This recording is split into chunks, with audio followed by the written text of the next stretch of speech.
Raiders at home favored by 6.5 points in this game, trying to remain tied with Denver at the top of the AFC West. And the Chargers trying to come back to full strength, and that bothers Los Angeles. Yes, Winslow's back, and he's had some great games. I admire him because he's an outstanding football player, and Fouts, obviously, as everybody knows, is a great thrower, a great quarterback, and really is the heart of their offense. They've always been a high-scoring team, and our defense has their hands full. That game tonight will be updating you throughout the evening. Kellen Winslow, Dan Fouts, maybe the Chargers can make something of this season. Red 45! Yellow 41! Set!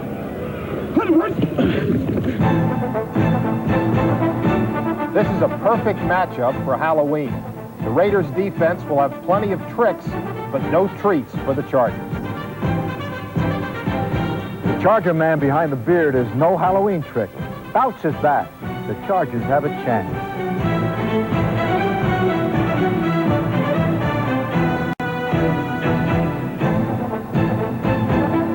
Monday night matchup is... Hi, I'm Steve Sable, and along with former two-time NFL Coach of the Year, Allie Sherman, welcome to Monday Night Matchup. Tonight it's a contest between two teams with colorful and distinctive personalities.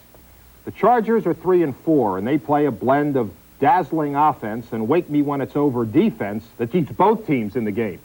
Their opponents tonight, the Raiders, have won 4 in a row, and in the process, they've demonstrated the truth of an old and honored football axiom. A skilled, vicious defense is still the key to victory, Coach. I love it. I love it. Wake me later. That's great. Steve, you stated the exact contrast between these two ball clubs. Strong defense against strong offense. But in fact, there's a strange quality of sameness to these clubs. And that, number one, neither is a complete club, but each possesses, number two, each possesses individual superstars in many positions. The Chargers on offense have Fouts, Winslow, and Chandler. The Raiders on offense have Marcus Allen, Todd Christensen. On defense, Mike Haynes and Howie Long.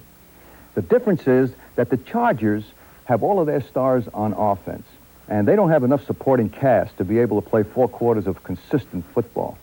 We'll be right back with a look at some of these superstars right after this message.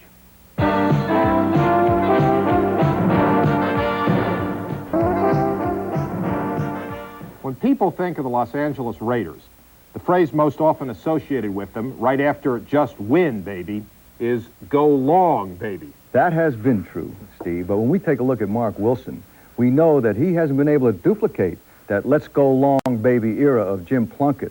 Jim could have the worst first half you'd ever see, but in the second half, he'd come back and throw the best productive long bombs anybody could want. Mark Wilson hasn't shown the ability to pick that Raider offense right up and ignite it. Well, Allie, Wilson hasn't had much pass protection either. As a matter of fact, in the AFC, only the Oilers have allowed more sacks than the Raiders. And although Los Angeles is winning, their offense is no longer the intimidating, swift-striking force that once terrorized the NFL. The Raiders' offense can still be a thing of beauty, but there have been times when it's been downright ugly, and quarterback Mark Wilson has been thrown around like a rag doll. If he has time, Wilson can throw long, but with the exception of number 85, Dokie Williams, all the wide receivers are inexperienced. So, L.A. has traded in its flashy Hollywood look for a more conservative three-piece suit attack, going to tight end Todd Christensen, 46, on safe, reliable patterns. While the magic is missing from the offense, there's still plenty of muscle on the Raiders' defense. They lead the AFC in interceptions returned for touchdowns.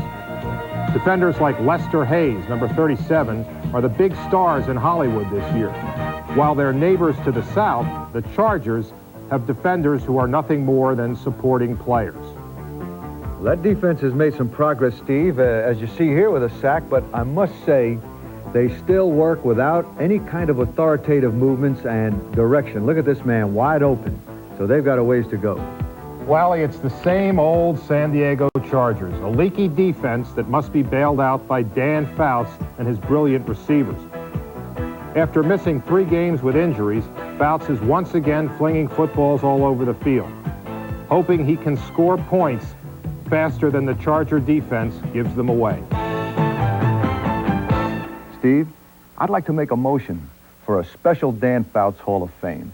He is one of a kind. Now, be careful, Coach. One of your old quarterbacks might be watching. What happens if Fran Tarkenton or Y.A. Tittle hears that? I wouldn't be surprised. I'll bet Francis is on the phone right now. But, you know, they didn't have to be confronted with the uphill battle that Dan Fouts had with the Chargers. No defense over all of these years. And, boy, that is tough. He had to show amazing mental toughness and resiliency. I'll bet you in season right now, Sunday morning, he gets up at 7:30 ready for the pregame meal, and he's saying to himself, well, I've got to get 30 to 35 points to be in the ball game. I may get a little tired because it's going to be uphill. Me, I'd feel so depressed just thinking about it. I'd get tired and I'd go back to bed.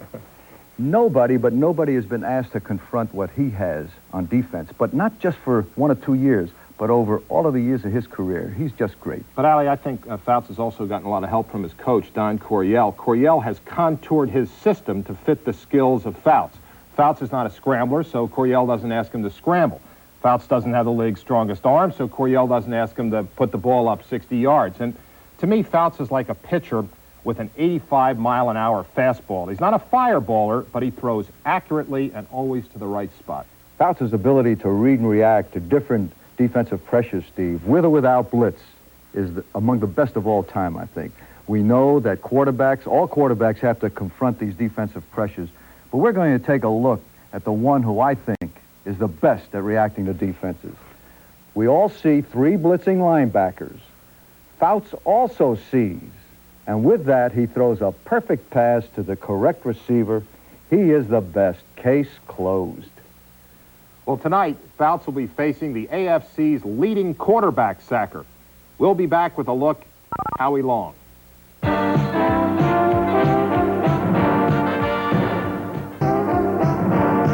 The Raiders' defense leads the AFC in sacks and also has allowed the fewest yards rushing. But it's their personality, not their statistics, that truly defines them. I can see them on a movie marquee.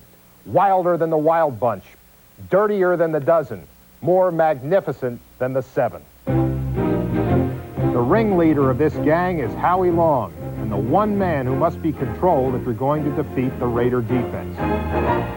Number 75 has no weaknesses. He can rush the passer or play the run. He's the most dominant defensive player in the game.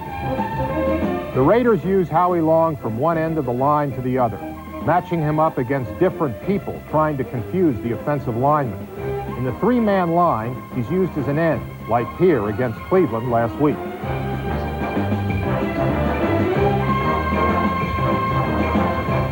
Long can play left end, or he can switch over to right end, where his speed and power can get him around most offensive tackles. Howie Long is just as tough to stop when the Raiders move him inside to tackle. Here, he makes running the middle especially difficult because he can defeat the trap block of a pulling guard and make the tackle. What the Raiders are hoping to create by moving Long around is matchups with different offensive linemen. On a pass rush, Long is usually too much for one man.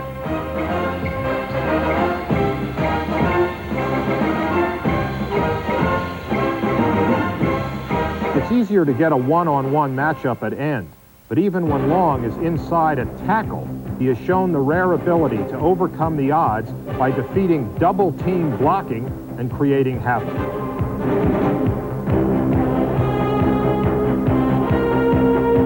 Many defenders draw double teams, but only a few attract triple team blocking. Howie Long is a member of that select group.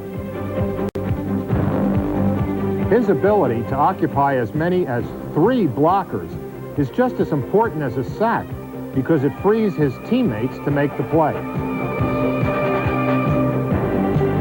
Opponents should block him with a tackle, a guard, the center, 2 halfbacks, a water boy, and even the team chaplain, because no single blocker can match up.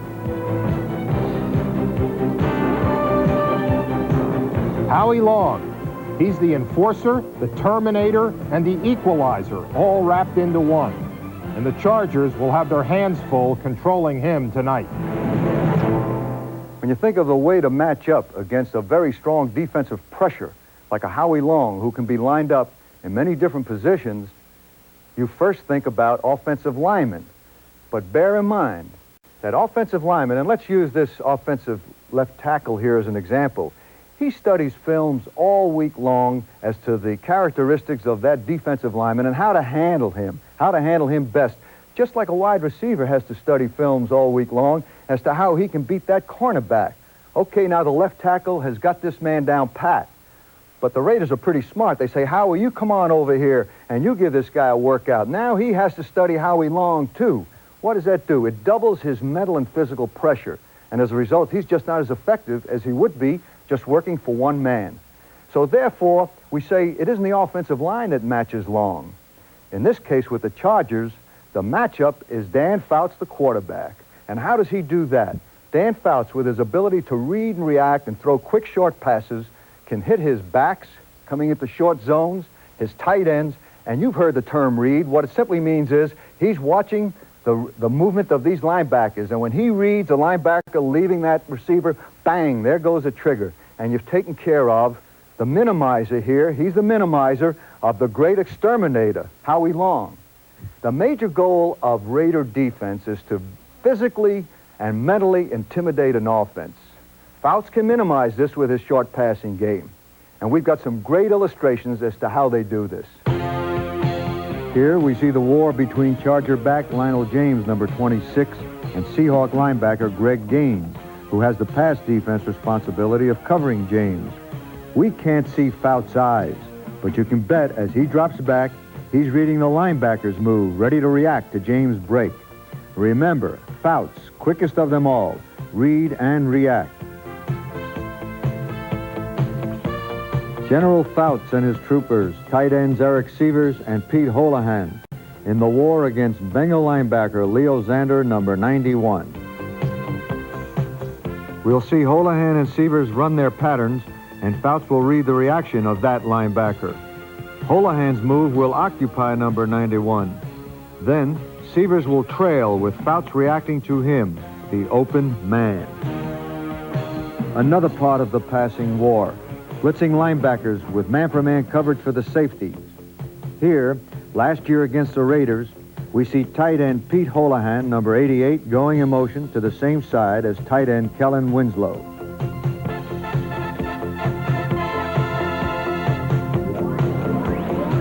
At the snap of the ball, here comes the linebacker blitz by Matt Millen, number 55. Anrod Martin, number 53. Fouts drops back, reads the blitz, and reacts to the receiver who has beaten that man-for-man coverage, tight end Holohan.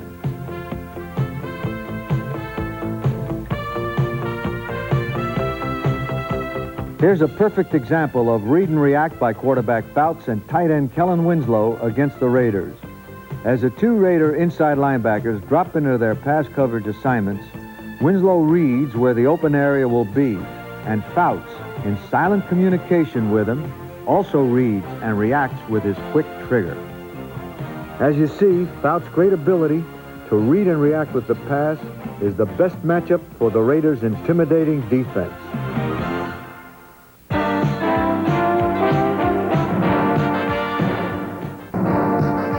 When the Raiders have the ball, they make the defense defend the entire field, both the length and the width of it. And one of the key players who makes this concept work, Allie, is Marcus Allen. Yeah, and he's a player that I call a pressure point player, Steve. He's a terrific threat and pressure to the defense. With or without the ball, they must honor him continuously. When he runs with it, he's pressuring the linebackers and the defensive line. And when he's a receiver, and he's an outstanding one, he now expands that pressure to linebackers and secondary. Well, Allie, this season, Marcus Allen has accounted for 75% of all the Raiders' rushing yardage. But his ability as a ball carrier is only a partial measure of what he brings to his team. Officially, he's listed as the Raiders' running back, number 32. But that's a little like saying Hamlet was just a member of the Danish court. Marcus Allen is not only the leading man of the Raiders' offense, but his every move commands center stage. He can catch, he can throw, but as the song goes, he was born to run. Watch this next play against the 49ers. It's typical of Allen. He takes the ball and heads for daylight.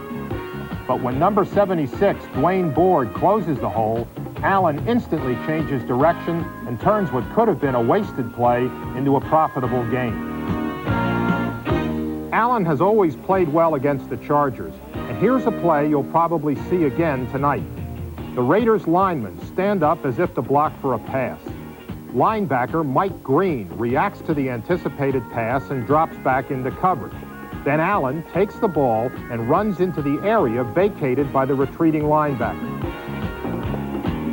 Tonight, Allen will definitely be a factor as a runner, probably as a receiver, and possibly as a passer. Allie, that's a lot for a defense to match up against. Especially the Charger defense, Steve. They just do not have the personnel to contain Marcus Allen. And you know, this creates a need for a different kind of a matchup for the Chargers. Their defense certainly can't match the Raiders' offense. So therefore, what they've got to do is bring about their own piece of offensive explosion. And I think, as regarding Marcus Allen, they can fight fire with fire in the person of one Lionel James. All 5'6", 170 pounds of him. He's an excellent runner, he's an excellent receiver, and at this given moment, he's leading the NFL in total offense. Lionel James is a many-barreled weapon, pressuring a defense both as a runner and a receiver. Here, coming out of the backfield as a receiver, we see his ability to catch and the extra dimension, running with it after the catch.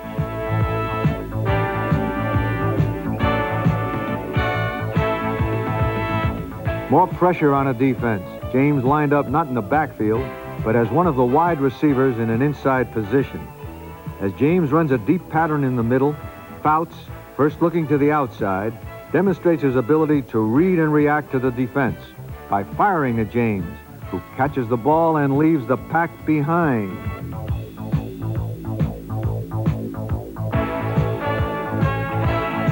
Just as the Raiders' Allen has the ability to run with the ball, so does the Chargers' James. With his explosive speed and big play possibilities, as you see here, tonight James could really present a matchup for Marcus Allen's steady, consistent rushing offense. Allie, so you're going to match up Marcus Allen with Lionel James. You know what they say about people who fight fire with fire? What do they say? They end up with ashes. What I think I hear you saying, Steve, is that Dan Fouts and the Chargers are the classic example of a team without defense can't be a championship contender, even though they have a great quarterback and a good offense. They just can't do anything more than win 500% ball, right? Win one, lose one. And on the other hand, though, I also hear you saying that the Raiders are a classic example of a defensive ball club that supports a team and takes it into contention. By the way, I got to tell you something. For an offensive star that I heard about that you were at Colorado Cottage, be careful. I appreciate your feeling about defense. That shows you're a real football man, really. You do. Seriously, you do have to have defense. That's proven in the NFL. You can do it with defense and an average offense. And you can be there and be a contender and maybe go all the way. But you can have a great offense, a great quarterback, and if you only have average defense, you're not going to make it. You're going to be home resting. Coach, you know, this has been a season of strange twists. Last Monday night, the Bears had William Perry come in as a running back. Maybe tonight we'll see the Chargers use Lionel James as a nose tackle. Well, that could be a strange twist to tonight's game anyway. Allie and I will be right back with some final points right after this.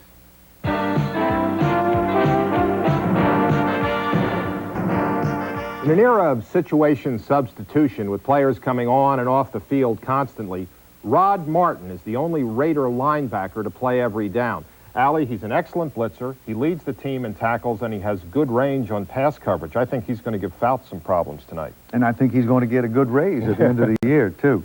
All right, let me talk about Todd Christensen. We haven't said much about him, but he happens to be the leading receiver in the NFL at present. In addition to that, if you remember last week, he caught that pass, the big pass from Mark Wilson that won the ball game for them. He has the ability to get into open spaces, and tonight on critical third down situations for the Raiders, I believe you'll be looking for Todd Christensen to catch that ball. And remember, quarterbacks never forget the man who catches the big one for them. Well, Allie, I'm sure that Christensen's going to find some open spaces in the Charger defense, but when San Diego's defense is on the field, watch defensive end Lee Williams, number 99. He's a gem and a rock pile. He has as many sacks as Howie Long. Coach, when you look at the history of this rivalry, the Raiders have won the last 6 times in a row. You think they're going to make it 7? I don't know whether you're asking me a question or giving me a asking you for your statement pick. It's very against the simple. percentages, Yeah. 6 in a row. Well, in spite of the fact that it is a tough percentage, yes, I think that the Raiders, and my reasoning is such, they do have the defense. It's as simple as that. We've talked about it, and it's been demonstrated over the history of pro football. You've got to have that defense, and they certainly have. And I think playing at home, too, there's going to be a little fever. They are a very strong, intimidating defense.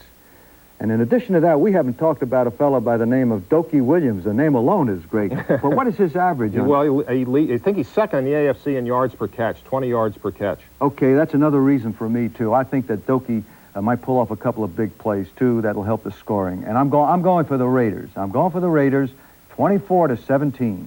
Well, Ollie, for the first time this year, the Chargers will have Fouts and his 2 favorite receivers, Kellen Winslow and Wes Chandler in the lineup.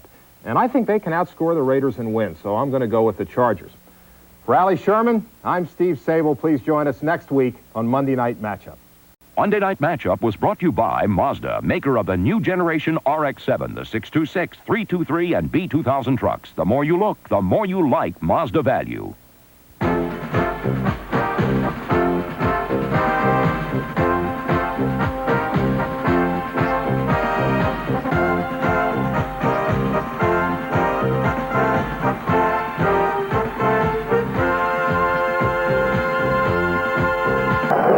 Welcome to the Los Angeles Memorial Coliseum in Los Angeles, California. A crowd of over 70,000 expected tonight for the meeting between the Los Angeles Raiders and the San Diego Chargers.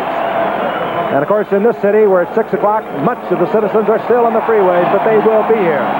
The Raiders can stay abreast of Denver in the AFC West with a victory tonight. San Diego, with a win, can move into 3rd place. And we'll be back with the action very shortly. Los Angeles Raider quarterback Mark Wilson makes his 5th consecutive start tonight. Wilson's numbers will never lead to the Pro Bowl nor steal headlines from San Diego's Dan Fouts, his opposition counterpart tonight. But Wilson, with timely passes like this to Todd Christensen, has led the Raiders to 4 straight victories, and with the Raiders, that's the name of the game. Just win, baby, win. And a quarterback doesn't have to be a marvel when he has an offensive machine like Marcus Allen. The former Heisman Award winner does it all. As a runner and as a receiver, Allen, in less than 4 years, has already put together a remarkable career. His next touchdown will be his 50th, and his yards from scrimmage once again led the American Football Conference after 7 weeks of play. And tonight, the Raiders know full well they'll have to score, and often. Dan Fouts is back at quarterback with San Diego, and so too is his big, talented tight end, Kellen Winslow. Fouts also has Wes Chandler and the game's all-time leading receiver, Charlie Joyner, and they can light up a scoreboard like a pinball machine. It's been a long-running, bitter rivalry, and for quarterback Dan Fouts, it's a special happening. Well, it's a very important game for us, there's no doubt. It's great to have Kellen back. It's great to have Wes back. And it's kind of fun to play against the Raiders, knowing what a great record they have on Monday Night Football. But listen, it's bombs away.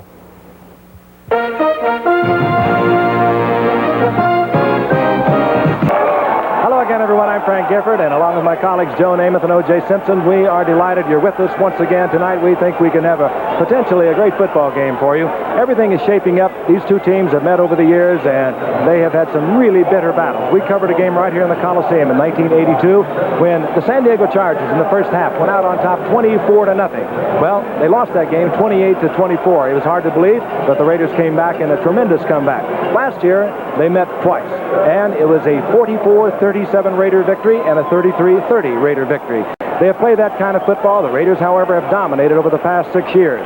The Chargers come to throw the football. They don't even kid about running. They come out and pass the ball. That's what Don Coryell likes to do, and they have one of the great passers in their man, Dan Fouts. And, of course, the Raiders have lost Jim Plunkett. They lost him earlier in the year, and they are going with Mark Wilson. Consequently, they play a little more conservatively than they have over the past few years. And here to tell you a little bit about these two quarterbacks, a distinctive quarterback in his own right, my man, Joe. And Frank, I think that what the San Diego Chargers are going to do tonight is score some points. I don't think the Raiders can be conservative tonight.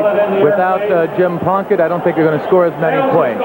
The Chargers, on the other hand, have one of the best offensive football teams in all of football. If that offensive line of the Chargers can give Dan Fouts a little bit of time, they're going to put 30-plus points up on the board, and the Raiders haven't proven that they can do that yet. It's going to be a high-scoring game, I think, by the Chargers. O.J., how do you see the Raiders? Well, it's like you said, Frank and Joe, the Raiders are certainly playing conservatively on offense. I call it a toned-down offense. They're throwing the short pass to Todd Christensen, and they're featuring Marcus Allen running the football. That's very unlike the bombs-away Raiders that we've grown to know and love over the years. Now, I think if they're going to win tonight, Mark Wilson must have a great football game. He's going to have to throw the ball downfield, open up the offense, and with receivers like Jesse Hester and Doki Williams and the return of Cliff Branch, he certainly have the players to open up this offense. So, in any event, I expect it to be a wide-open football game, Frank, and should be a lot of fun. Indeed it should. We are delighted you're with us. This ABC Sports exclusive is being brought to you by Budweiser. For all you do, this Bud's for you. And by Ford and your Ford dealer. Have you driven a Ford lately? And by Radio Shack, the computer experts. And by Prestone 2 Antifreeze, America goes with Prestone. It is a beautiful night for football here in Los Angeles. The crowd will be arriving late, many of them still on the freeways here. It was just 6 o'clock. San Diego has won the toss as we look down on the field. Again, a bitter rivalry has developed over the years between these two teams, although the series has been dominated with the Raiders winning the last 6 football games. Dropping deep for the Raiders, 21 is Buford McGee, and Gary Anderson is also back there, number 40. He came a few weeks ago, had a tremendous 3 years in the USFL, was originally a number 1 draft pick of the San Diego Chargers, but he is back and perhaps potentially offers them the best running that they have had since Chuck Muncie of a couple of years ago. There he is, out of Arkansas. Not all that big, but with tremendous moves. He's very quick. An electric and exciting runner. Gary Anderson is still finding his way in this complex passing offense of San Diego. Now set to hit it and get things underway is Chris Barr. Raiders 5-2, a win tonight, and they tie with Denver. San Diego can stay in it strongly with a win tonight. They are 3-4, and Buford McGee brings it out. And McGee out close to the 27-yard line where it'll be first down, and out comes Dan Fouts. Dan Fouts came back a week ago, actually a week early from a knee injury, suffered 3 weeks ago, almost pulled a game out in the 4th quarter against Minnesota. He's the top-rated passer in the AFC, or was after 7 games, with a 95.7 rating. If you follow this game, you know all about him. Over 35,000 yards in his career, 3rd all-time behind only John Unitas and Fran Tarkenton. It looks as though last week in that final quarter, he was not bothered too much with that knee, and he'll put it in the air on first down at his own 25. Fouts tries to go to the big tight end, Kellen Winslow. He, too, came back last week. And of course, he suffered a almost career-ending knee injury. Many people thought he would not come back against these Raiders last October. His first action was last week in the final quarter against the Minnesota Vikings. Defensively, well, we'll give you what we think we'll start with the Raiders, but boy, they'll move around up there. They'll bring in a 4th man. That'll be Sean Jones or Greg Townsend. They will move around. They know the San Diego Chargers put the ball in the air. Occasionally, they will go with 4 down linemen, as they are now, or 3 down linemen. Fouts looks downfield, dumps it off to Anderson. Flags are all over the place as Anderson works his way back close to the line of scrimmage. There will be about a yard loss on that play. Our referee tonight is Dick Jorgensen. And the first penalty is indicated against the Raiders.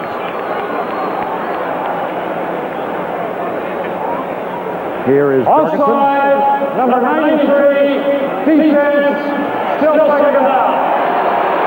You know, I think it's interesting. They're already going to Gary Anderson. Now, he's the all-time leading rusher from the USFL. He's a fine football player, but in talking with Dan today, he's not quite into the flow of the San Diego Charger offense yet. He's going to be a much better ball player, but right now he doesn't have the things down the way they'd like him to have it. Greg Townsend offside.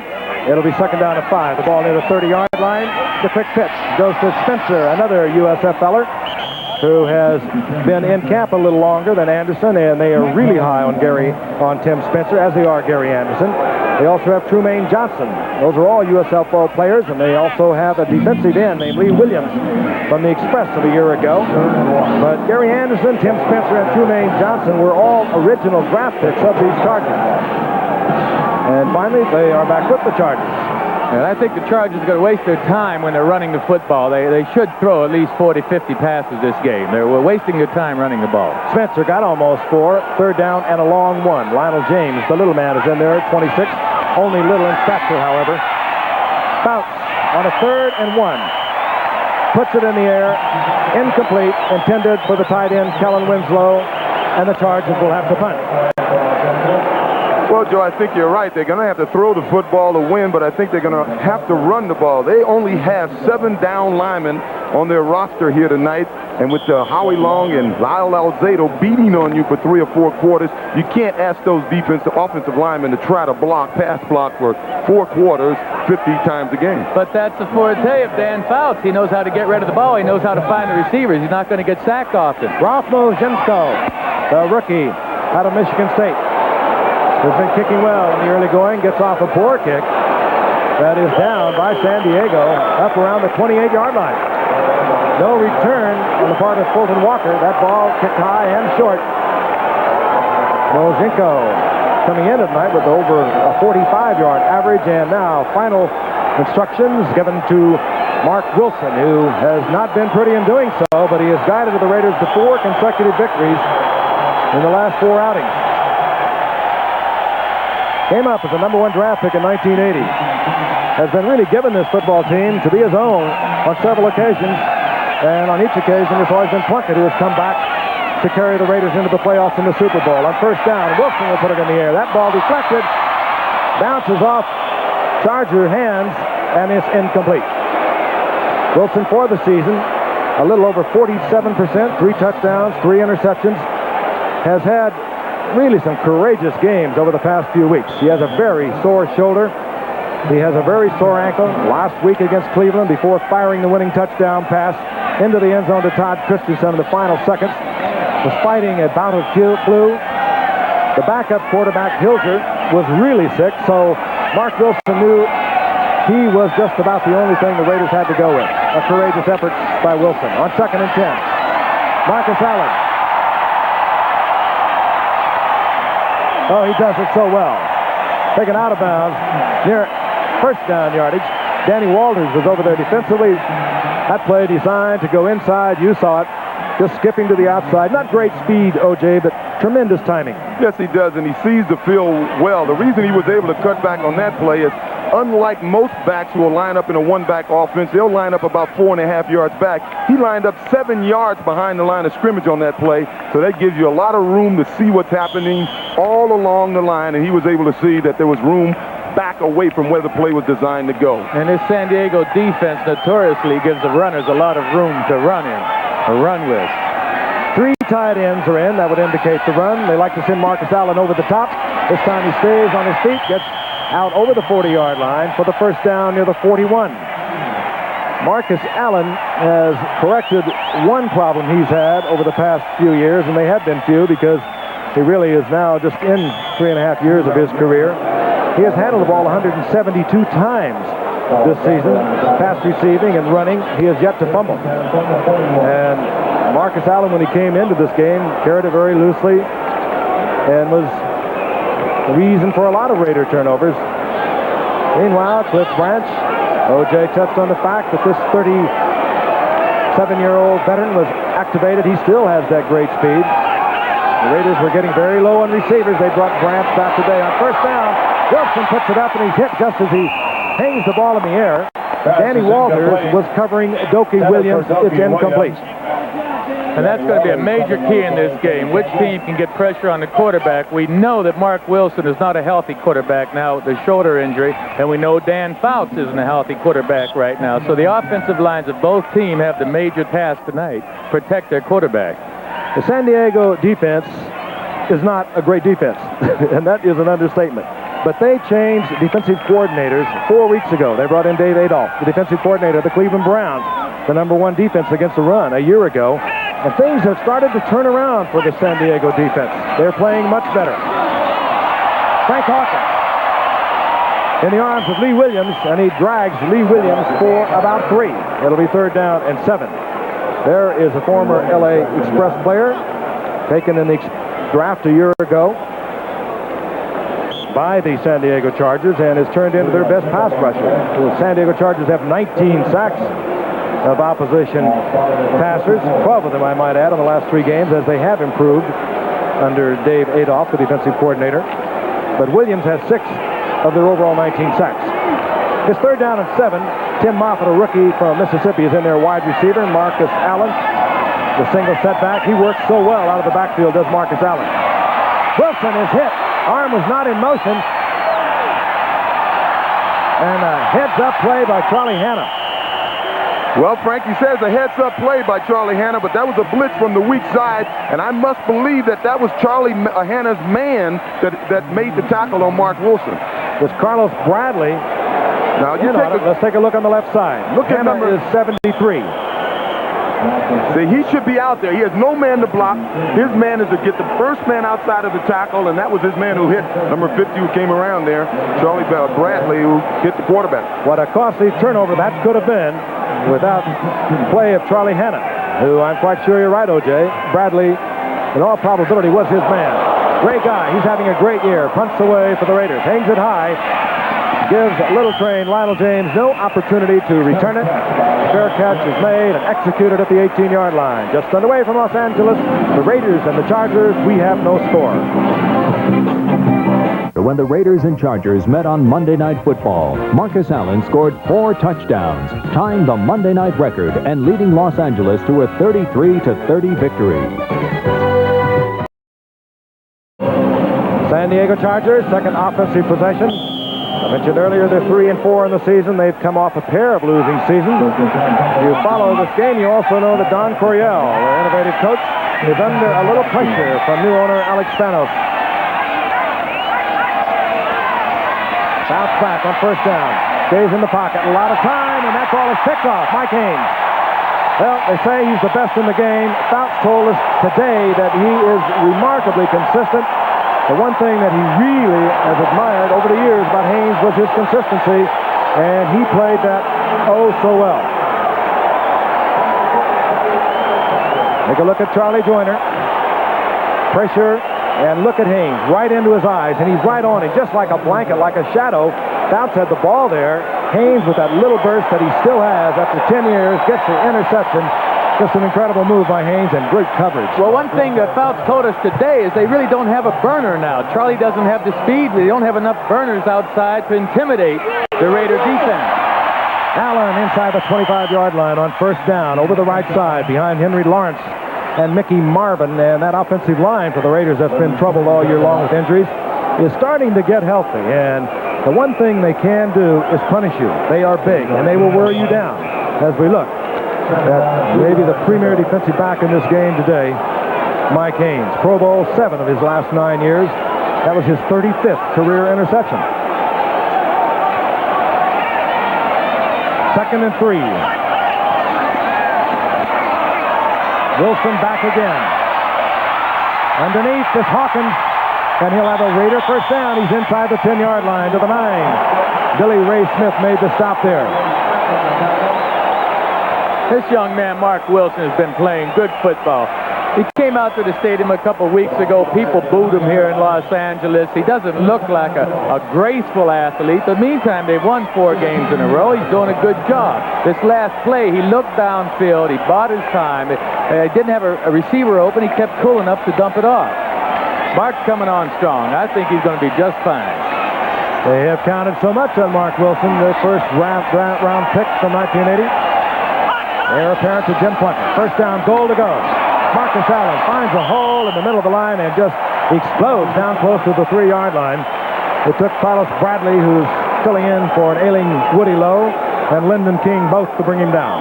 Once again, that's an excellent job by the offensive line. I had a chance to talk with Art Shell, the assistant offensive line coach, and he said they just had a meeting. Some of the guys are healthier, but they realized they hadn't been getting the job done. And as a unit, they started about 4 weeks ago just working and determined to get the job done. And since that time, Marcus has really been running the ball well, and they've been protecting the quarterback. 2nd down, goal to go. Allen in motion. Lyndon King misses Mark Wilson. Back of the end zone, Todd Christensen, and Allen tried to get it on the tip, but he was out of bounds. It'll be 3rd down, goal to go.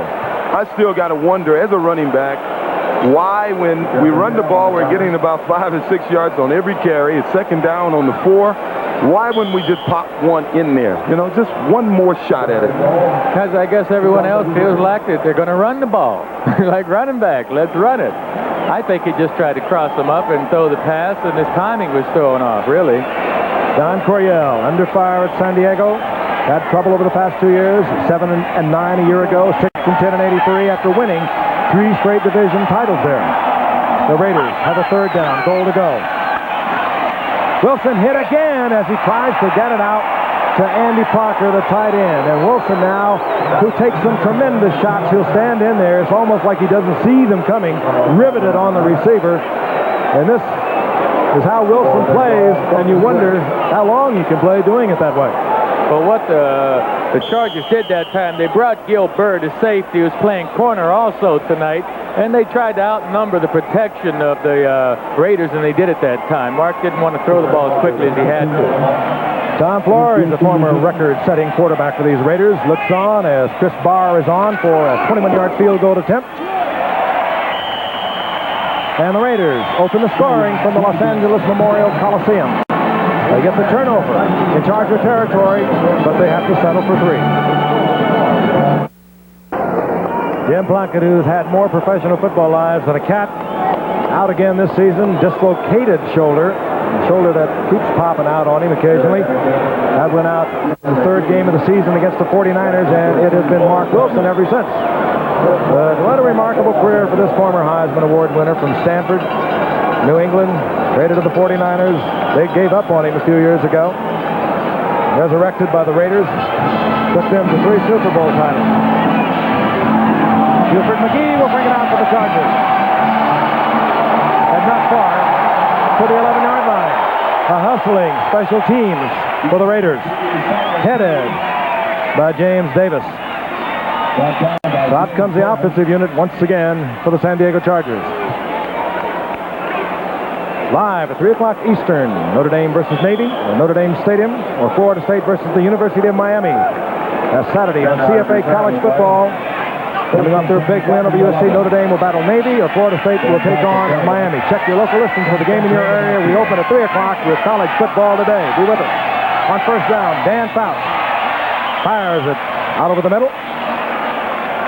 And that's good coverage by their worst cover guy, Matt Millen. That's one guy you don't want in the pass defense, but he did a heck of a job of coverage that time and making a tackle. He sure did. They had 2 tight ends on in the game, and what they're trying to do is work Matt Millen, make him try to cover. As Dan Fouts told us today, quite often against the Raiders, Matt Millen doesn't play much against them. Holohan got 4. It'll be 2nd down and 6. The draw play, keeping things honest. That's Gary Anderson. Got to do this occasionally. That Raider defense just turns everyone loose if you just keep putting the ball in the air. That time the draw play designed just to make it a little more control for them. Anderson gets 1 out of it. It'll be 3rd down and 5. I think they ought to start really establishing the passing game before they start with the draws and things. They really haven't established much of a passing game yet to be running draw plays. Raiders tough defensively. 2nd in the AFC through 7 games. 1st against the run, 3rd against the pass. They have 31 sacks. That's high in the AFC after 7 games. Here they come on the blitz. Fouts will go down at the 6-yard line. Howie Long was there first, I believe. He leads the team now with his 8th sack. Just a great player. Plays all up and down that line. You see him right on the nose now. Opens the left end. But they'll move him anywhere where he can get a bit of advantage against the blocker. And that's just about anyone who tries to block him. Well, both 2nd down plays that the Chargers have run have really ended up without any yardage gained. Both draw plays with, well, bad calls, in my opinion. Moshenko is in to punt. Fulton Walker is deep.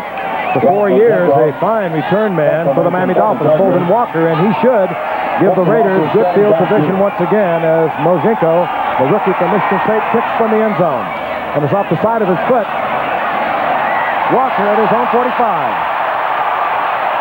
And Walker, the leader in the AFC, coming into tonight with a fine return inside the 40-yard line near the 37. 38-yard punt by Mozinko. And the Raiders have great field position once again. 6:21 remaining in the first quarter. Full moon in a Southern California sky on a beautiful night for football. Temperature throughout the day in the low 70s. And, of course, all you people in the southeast affected by Hurricane Juan who has come ashore, you have our concern. Meanwhile, we have 6:21 remaining in the first quarter of the Raiders and Chargers here from Los Angeles. Frank Gifford along with Joe Namath and O.J. Simpson, and the Raiders are in Charger territory once again, and this is Marcus Allen taking a Mark Wilson pass inside the 30 to the 28-yard line. A pickup of 8. It'll be second down and 2. Gil Byrd up there defensively to make the stop, one of the young members of that secondary. The secondary has 2 rookie starters at cornerbacks. Gil Byrd is only in his 3rd year, and this is his first year at safety as Dave Adolph, the new defensive coordinator, tries to juggle very young talent. And there he is. Did a tremendous job a year ago with the Cleveland Browns in bringing them up to high numbers in the defensive standings. Marcus Allen again. Tries to spin around, get away from the tackler at the 31-yard line. That was Carlos Bradley, and there is a loss. Well, that was the case. 3. That was a case of a former great running, handicapping you in the long run. As you recall, in the Super Bowl, Marcus reversed his field and went all the way, probably his most famous run. And over the years, he's gotten away with it a few times. And there are times in short yardage situations, like 2 yards to go, Marcus will try that, and it will really work to the detriment of his team. He should have stayed in the hole there and tried to just get back to the line of scrimmage. 3rd down and 4. Ball near the 31-yard line of the Chargers. Mark Wilson is back. Drifts out of the pocket. Looks downfield. Finds Dokie Williams. Williams comes down with it. Both feet in bounds. First down Raiders near the 18-yard line on a 12-yard pickup, as it was Dokie Williams working against John Hindy. He's one of those rookie cornerbacks I spoke of. Made his first start only last week. Let's look at it again. John Hindy, number 29, giving Dokie Williams, who has a lot of speed, just too much room, and you're down this tight. Way off. He was 6 or 7 yards off and inside. First down Raiders. The ball near the 18-yard line of the Chargers. Marcus Allen spots a little hole, and he can get through it so quickly. He's near the 13-yard line. A gain of 6 as the Raiders are getting big plays now on first down. That could be their last stand. Cowboys on top of the Eastern Division of the NFC 6-2. The Giants were a game back at 5-2. The Cards were 3-5. And the reverse. There's C. Hester, the rookie from Florida State. Yes, touchdown. His second career touchdown. The number 1 draft pick out of Florida State. Brings it around. It worked like you would draw it on the board.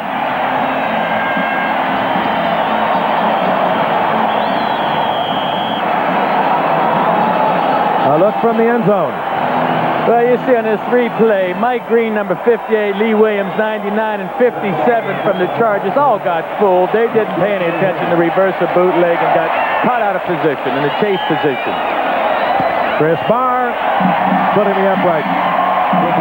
And the Raiders, their defense got it back for them once. They got it back for them twice. They get points on either occasion. He's 5'6 and a half. He weighs 170 pounds, but he's a lot of football player. Lionel Little Train James took one back 100 yards against Cincinnati earlier this year. Had it called back, or 89 yards of it called back on a penalty. He's back there for the Chargers, along with Gary Anderson. But this will be the Train. That's what they call him, and he'll bring it out.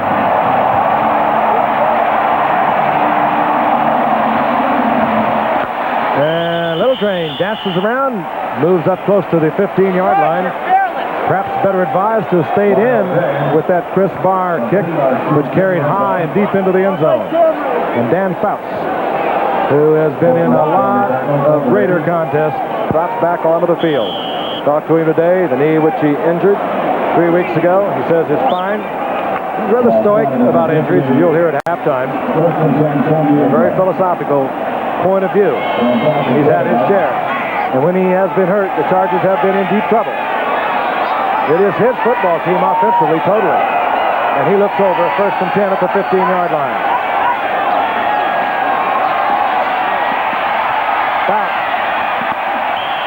That's pressure on the part of Howie Long. The Stops tried to get it to Lionel James. Well, they were looking for a mismatch on that play. They worked Lionel James out as a wide receiver during training camp, but the Raiders, I think, are a little ahead of them. They had 5 defensive backs in the game on first down.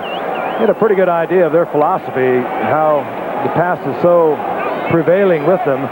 They brought in Gary Anderson, a great running back. Joe touched on it, leading rusher in the USFL over the past 3 years. They started working immediately out as a wide receiver. They get run. This is a passing team offensively.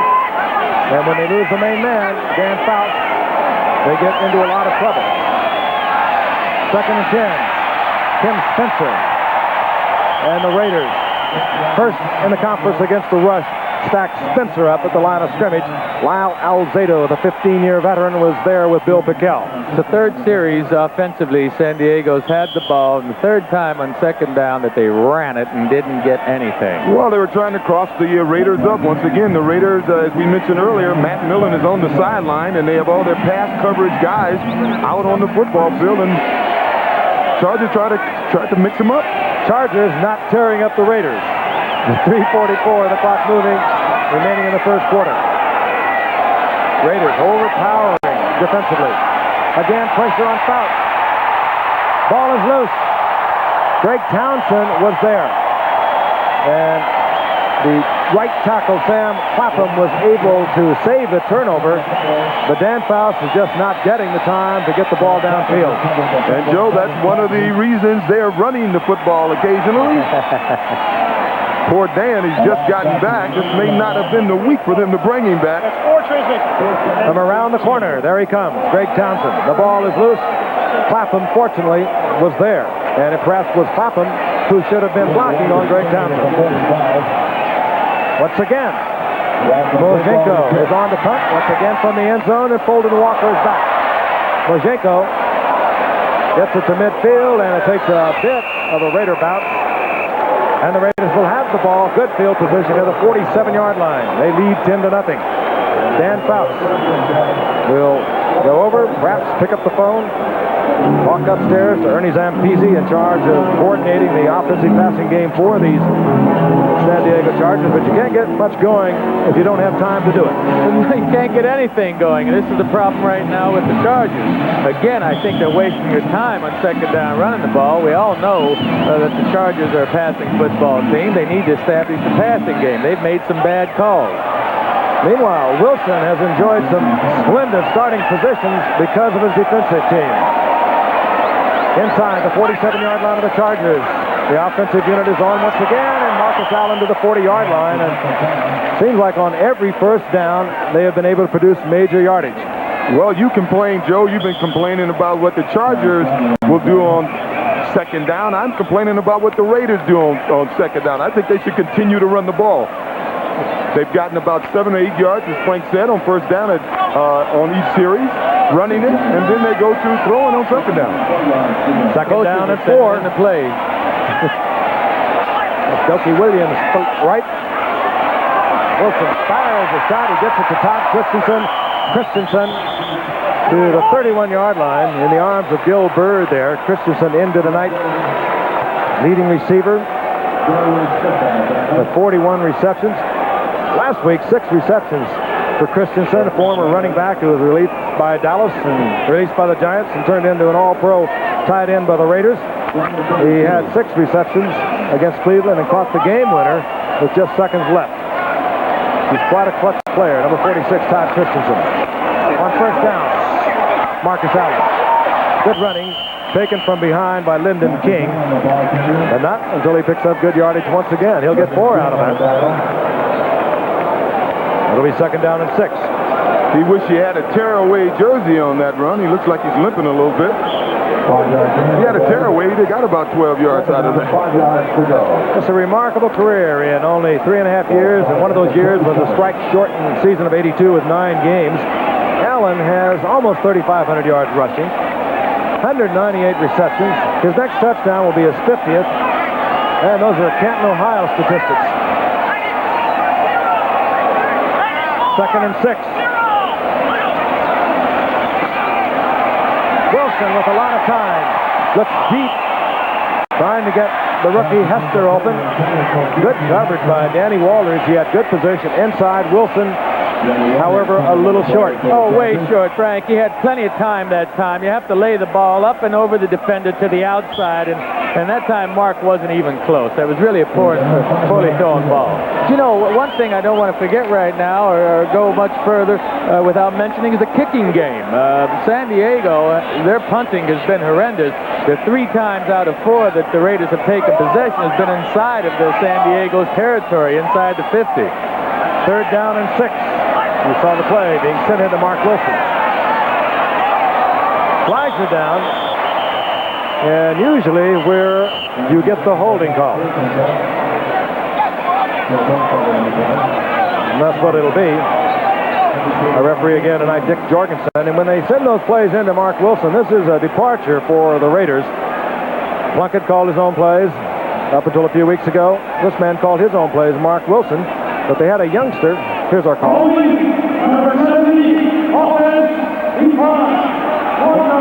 Henry Lawrence is holding. And they have a youngster backing up the quarterback, a rookie from Oklahoma State, that they thought they might have to go with.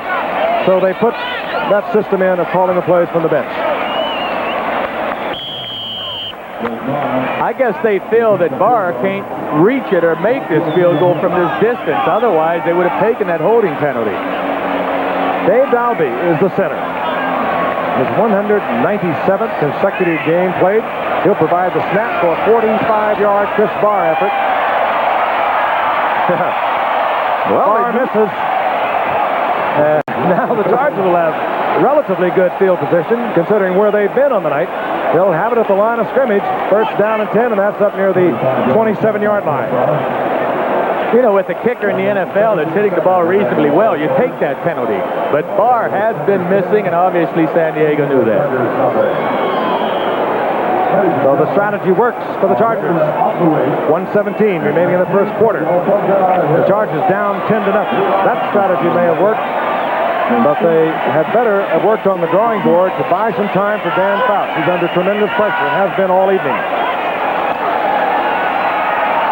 Fouts. This is Lionel James. And the little one in his second year out of Auburn is out to the 33-yard line. Gain of almost 7 yards. Reggie McKenzie, the rookie starting linebacker, in place of an injured Bob Nelson, made the stop. I told you he's 5'6½", but he plays very tall. 221 yards rushing thus far in the season, ended tonight, 38 receptions, all-purpose yardage. In 2 games against Cincinnati and Seattle, he had over 600 yards. 2nd and 4, and Fountain fires a strike. Strike to, again, Wes Chandler. Chandler gets the 1st down out over the 45-yard line. He's at the 48-yard line, and that could be the last play of this quarter.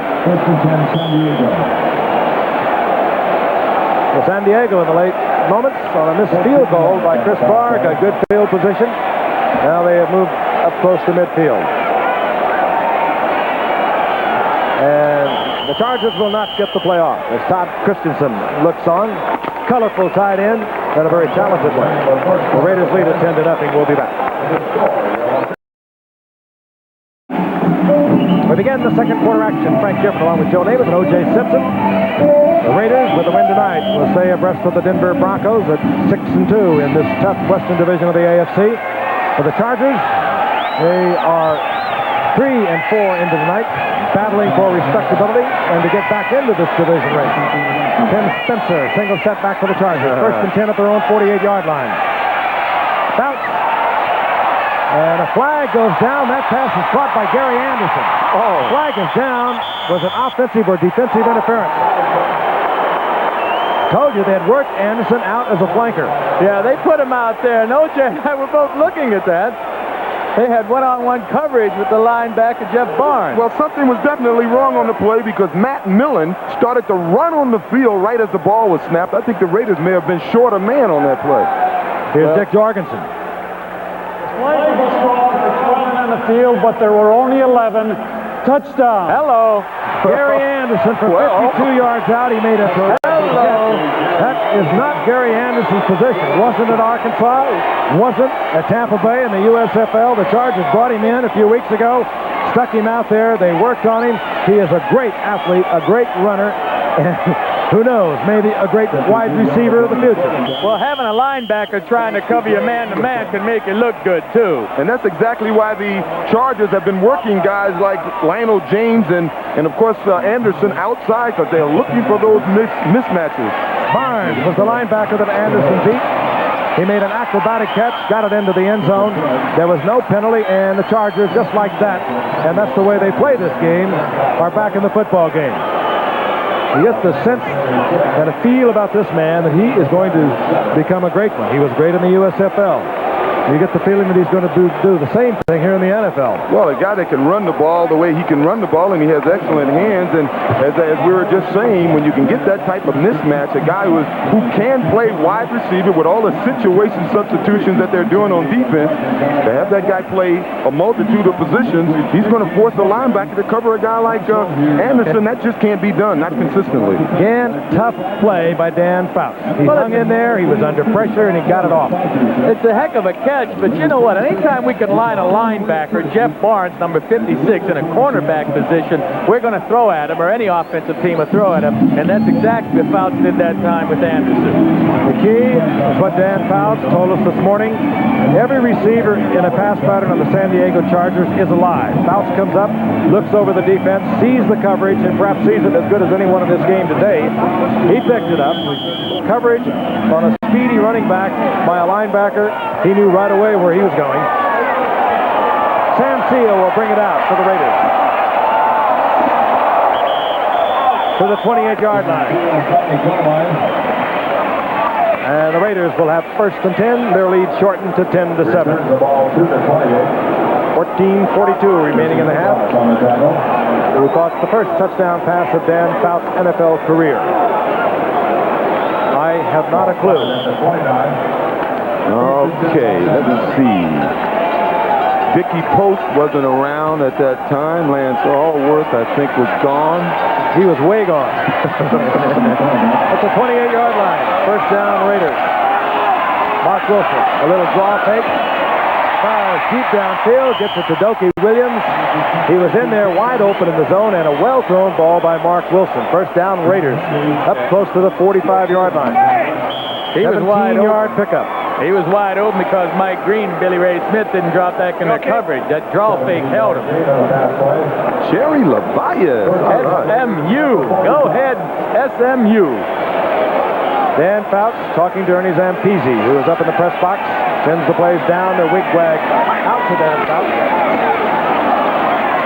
Marcus Allen hit right at the line of scrimmage. Little or no gain there. It'll be second down and 10. Mike Green, inside linebacker. The one solid area of this defense for San Diego are the linebackers. They have been together now for 3 years. Lyndon King, Mike Green, Billy Ray Smith, Woody Lowe, who will not be seeing much action tonight because of a pulled stomach muscle, but they have been together for 3 years. Second and 10. Christensen was wide open and did not handle it. And that is rare. Very sure-handed, the tight end, Todd Christensen. Very unlike Todd. He's a guy with 172 receptions in the last 2 years. But you wonder why he's so wide open. The reason he's so open is because of the good play action fake, and the linebackers were frozen, and they forgot to cover Todd. The play action fake was what enabled Todd to get open. Third down and a little less than 10. Opening moments of the second quarter. Raiders leading the Chargers 10-7. Marcus Allen, single setback, but he worked so well out of that backfield as a receiver. Wilson just had too much on that for Todd Christensen to handle the ball.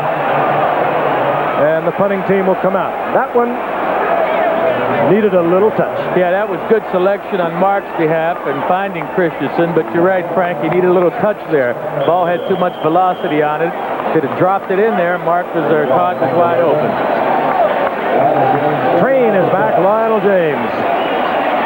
has over 1,000 all-purpose yards. 6th-round draft pick a year ago out of Auburn, and boy, they got themselves a package. Even though it comes in a small container. Ray Guy leading the league and getting it outside, inside the 20, and he does so again. His 19th time this year that he's been able to put that ball outside, inside the 20-yard line. 38-yard punt, no return, and they have not been returning many balls off Ray Guy this year. Los Angeles Memorial Coliseum. So many fond memories for those of us at ABC. The Summer Games, the 23rd Olympiad, summer before last. It all took place. The track and field right here. The great marathon ended here. And now, San Diego Chargers have a 1st and 10 at their own 17-yard line. And Dan Fouts will go down. 3rd sack of Dan Fouts tonight. He's down at the 13-yard line. There will be a loss of about 4. Well, I'm afraid Dennis McKnight simply couldn't handle Howie Long that time.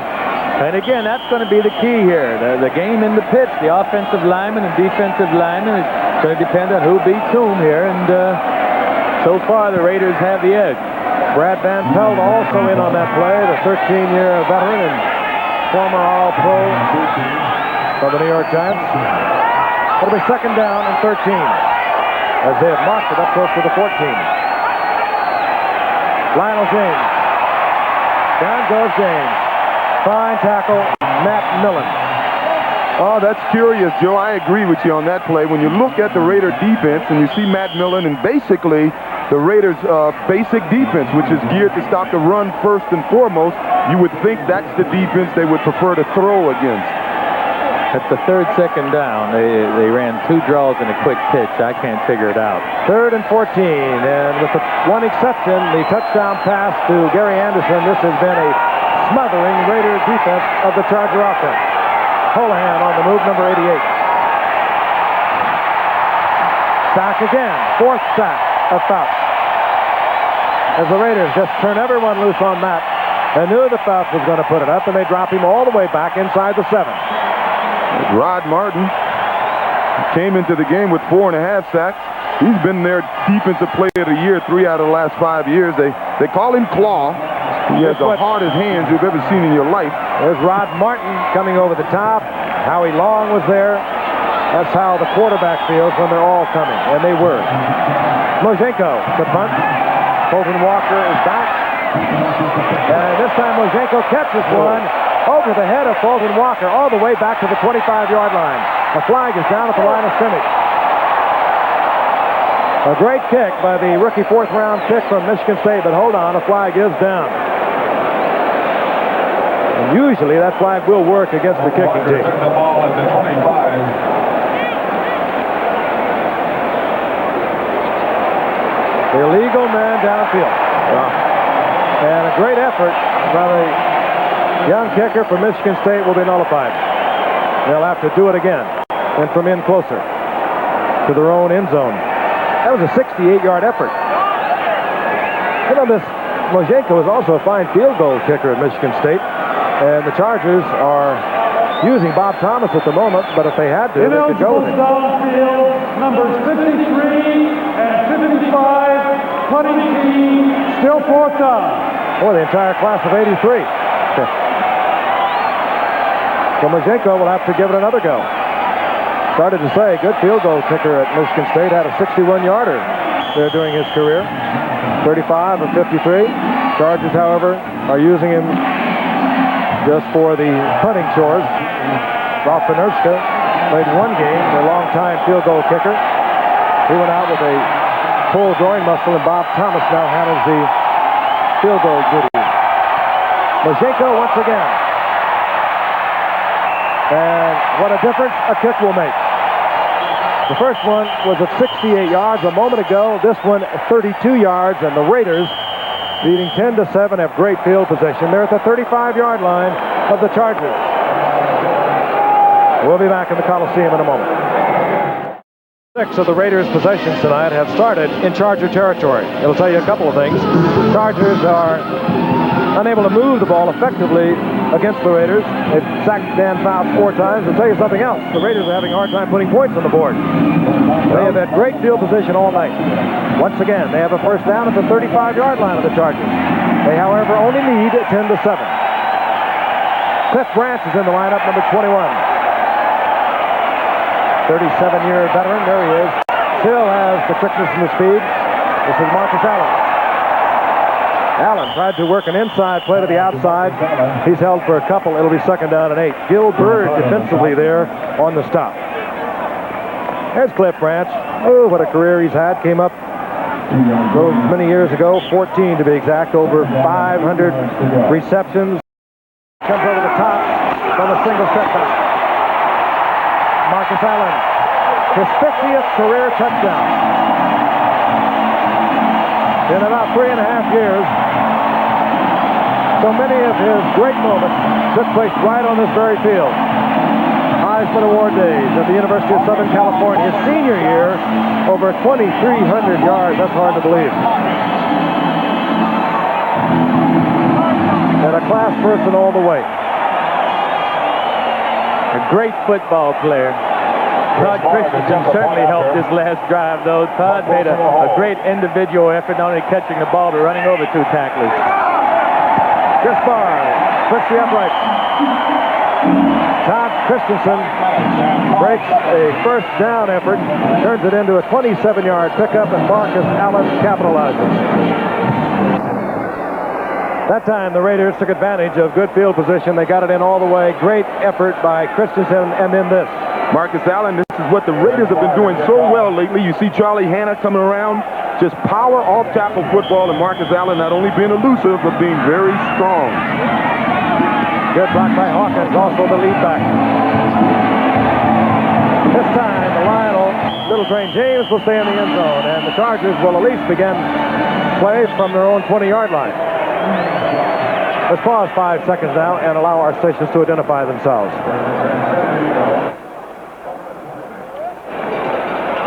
9:05 remaining in the first half, and it's the Raiders over San Diego 17-7. Raiders open the scoring with a Barr field goal and a Hester 13-yard reverse to lead it 10-0. Faust came right back at Gary Anderson for 52 yards out, and then it was Marcus Allen a few moments ago. Touchdown Raiders from in close. The Raiders lead it 17-7. On first down, Faust again under pressure, but he gets the ball loose to Houlihan. And Houlihan will have a Charger first down out to the 41-yard line, and Dan Fouts, who's been sacked 4 times tonight, can perhaps breathe just a little bit more easily. He's been operating right under his crossbar pretty much all evening. Good blocking here, but again, even the surge put pressure on him. Well, Houlihan got inside right away, and the defender's in the chase position, Stacy Turan. Now, I promise you, these guys, Faust doesn't know who he's going to pass the football to, but all 5 receivers are in every single play. James over the left side gets a yard out of that. It'll be second down and 9. You know, when I say all 5 receivers are in every single play, sometimes the quarterback calls a play and he's determined to go to 1 or 2 receivers. Well, the San Diego Charger attack is different, and this is what makes it so good. Because of Faust's capabilities of being able to read the defenses, and because of the receivers being able to read the defenses, they really don't know who the number 1 receiver is each play. So all 5 of them believe they're going to catch the football, so they go all out on every single play. At the Charger, 42-yard line, second and 9. Safety blitz on Faust. Did not have time to take advantage of the man-for-man coverage. It was Stacy Turan in on Faust. He had Wes Chandler matched up on single coverage, but he did not have time to get it to him. It'll be third down and 9. We're going to take a close-up look at the very interesting Dan Faust. Very philosophical about this game. Very tough-minded. Not only physically tough, but he is strong mentally. I think you'll enjoy that. And I mentioned earlier, we're going to take a look at a lot of football players who have, at the end of their careers, have gone into the world of the touchdown. Third down and 9. Stops again with pressure, gets it to Winslow. A flag is down as there was contact being made between Lester Hayes and Wes Chandler away from the play. Winslow has the football close to midfield, short of the first down, but there was contact between Lester Hayes and Wes Chandler.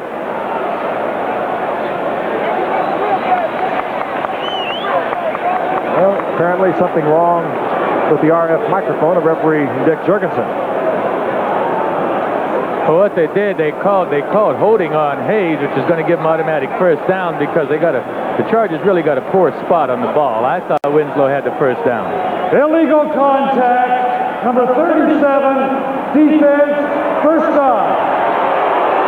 Lester Hayes well away from the play, I think, even when the contact was made. This is Wes Chandler. There's Lester Hayes. He can only touch him inside the 5. Right there, he cannot do that outside the 5-yard line. And granted, they're allowing much more liberal coverage for defensive backs, so they're not allowing that. Automatic first down, as Joe mentioned, at the 47-yard line. The Chargers on the move with 7:30 and the clock moving remaining in the first half. And the Chargers down 17-7. Holohan moving once again. This time Fouts had some time. Throws it into a lot of traffic where Kellen Winslow was working against tight safety Mike Davis, and it's incomplete. I don't believe he threw the ball over there. There were really 6 defenders in that area and 3 receivers. Of course, Dan sees things a little differently than most quarterbacks. Dan Fouts with 42 300-yard games.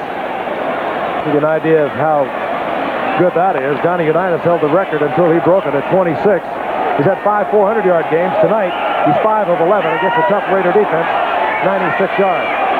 And he's been sacked 4 times.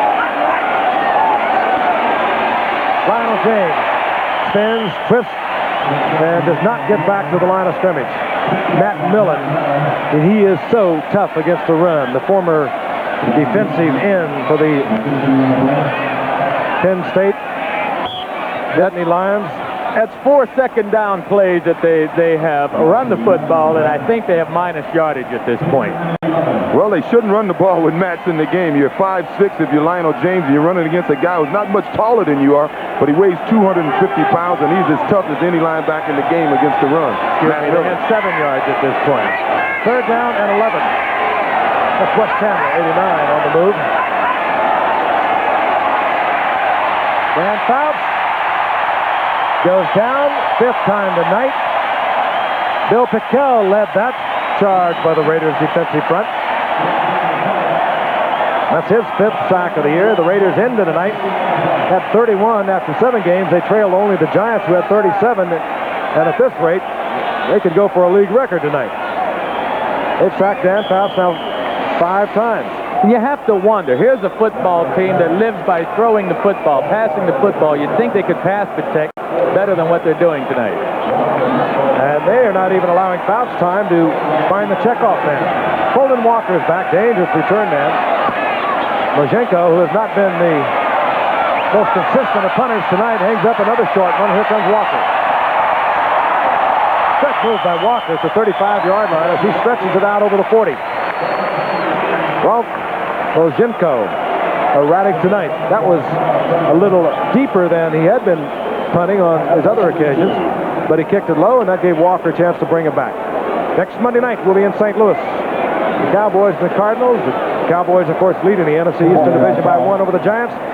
The Cardinals have fallen on hard ways in recent weeks. They know, I think, certainly Neil Lomax, Roy Green, know that they almost have to win that one. And they always play Dallas very tough in St. Louis, and we'll be there next Monday night. Those are the last 4 possessions of the Raiders. Marcus Allen looks back inside, just glides so gracefully inside a block and gets over the 45 to the 47, a gain of 5 before he's hit by Mike Green and Lyndon King. It'll be 2nd and 5. Well, Marcus got 5 yards out of that. There really wasn't much there, but Frank Hawkins, his fullback, number 27, is only 5'9", but he weighs 210 pounds. And there's one thing he does real well. He gets to his block in a hurry. And if you're a tailback, the one thing you want your fullback to do is get to the block quick, even if he misses it, so you can see what you have to do. Allen got 6 out of that. And it'll be 2nd down, a long 4. And Wilson is back. Christensen wide open.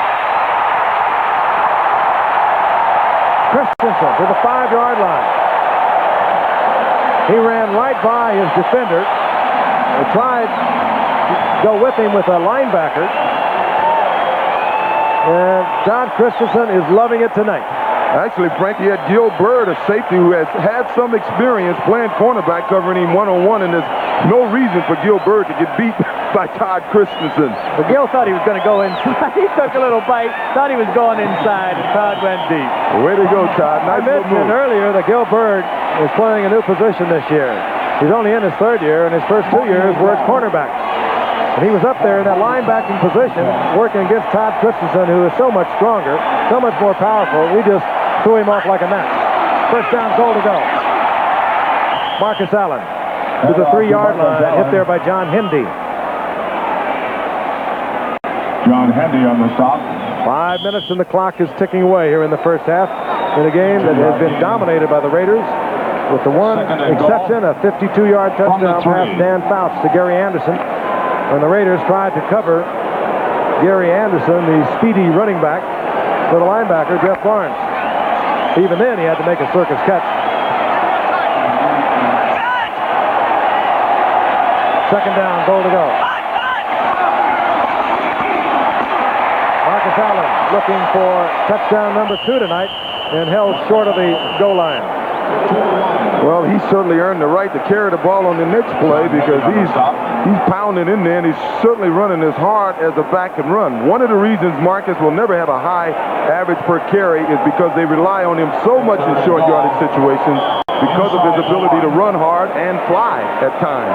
And we could see that. He's down there where he likes to go over the top, and you're exactly right. His average per carry has been shortened over the years by the fact they love to use him on short yardage, down close to the goal line. He has 57 yards on the night thus far, Marcus Allen. And right now, Mark Wilson has called timeout. His 30-second clock was ticking down. He didn't want to run the risk of the 5-yard penalty in this close, so he uses one of the Raider timeouts. They are comfortably in command with 4:00 remaining in the first half. And Mark Wilson will come over and talk with Tom Flores. Tom Flores right there in the middle. Took over this team at 79 and has had remarkable success. He's won a couple of Super Bowls. His first year, he beat Philadelphia. That was after the 1980 season. Then Super Bowl 18. And they just blew away Washington. Good quarterback when he was with the Raiders, set quite a few records for them. And now I think it's safe to say that the future is in the hands of this young man, Mark Wilson. And we don't know about the future for this man. He has been under fire. Oddly enough, he's had great success wherever he's gone. San Diego State, Whittier. Then he took the Cardinals to 2 divisional titles in the 70s. Came to the San Diego Chargers in 78, in 79, 80, and 81. He won the division, but over the past couple of years, it's been tough sledding for Don Coryell. They've been 7-9 and 6-10. And Alex Spanos, who reportedly paid $44 million cash for 67% of these charges, is also reportedly not. That's what we spoke of a moment ago. Marcus Allen on the fly. Second touchdown of the night, 51st touchdown of his career. And there's only one way you can stop a play like that. You have to have your corners try to fly around those ends, and if they're throwing a pass on you, you just have to take that gamble. But when Marcus is this close, his ability to get up there, it's almost impossible to stop him. You see how high he gets. From the 3-yard line, he just launches it. Almost looks like the Fosburg flop.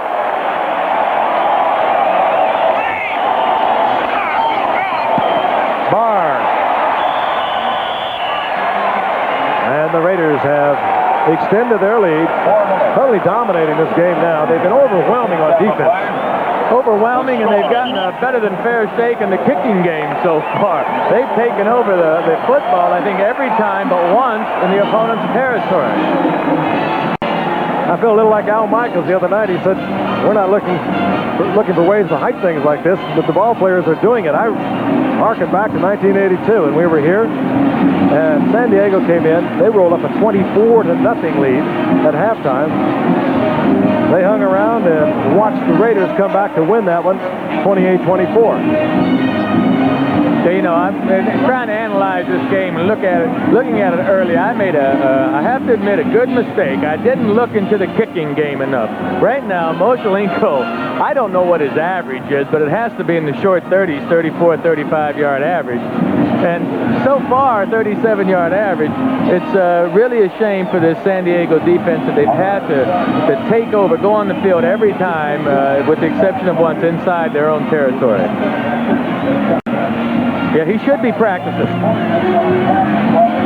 That's the answer for Michigan saying he can't be happy with it. He should spend more time over there practicing. The one he hit for 68 yards was called back. Got illegal bend downfield. Meanwhile, Chris Barr will put it in play. And Lionel James will bring it out. And only to the 12-yard line. And hustling down there once again, James Davis. There has been some hitting tonight, and most of it been on the part of the Raiders. The Chargers have been the hit-ees. They have been whacked. Tough Raider football team, it really is. They have not been a dynamic offensive team over the past few weeks with the loss of Plunkett. They've been very conservative, relying on their defense, and as we watch tonight, we understand why. Looks like the Raiders may be short-handed. Apparently not happy with the personnel. The Raiders use another timeout. Raiders, second timeout of the night. That is their second timeout.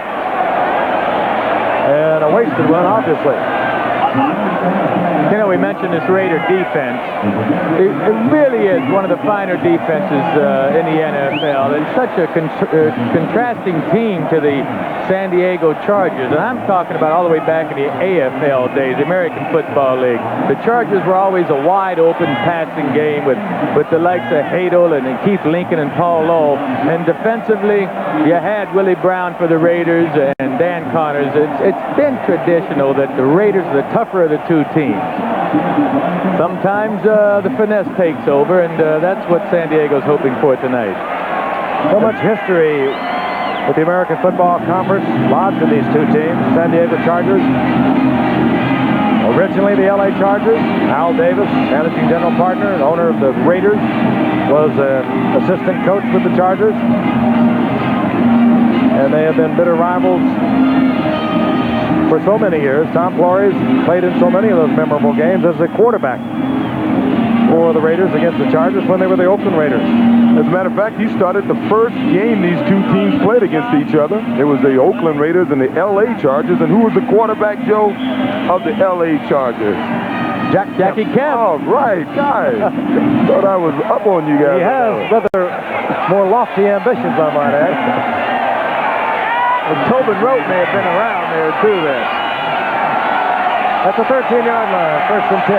Fouts fires one, and he gets it complete, getting to Houlihan, who has been the open receiver tonight thus far for the Chargers, and a little scuffle breaks out between Ben McElroy and Houlihan.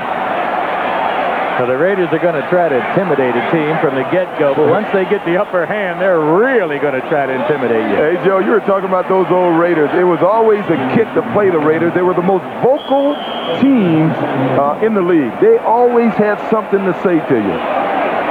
And it wasn't very nice, No, either. it sure wasn't. My mother wouldn't have liked it. Houlihan gets the first down at the 28-yard line. Clock still moving, 3:30 remaining in the first half.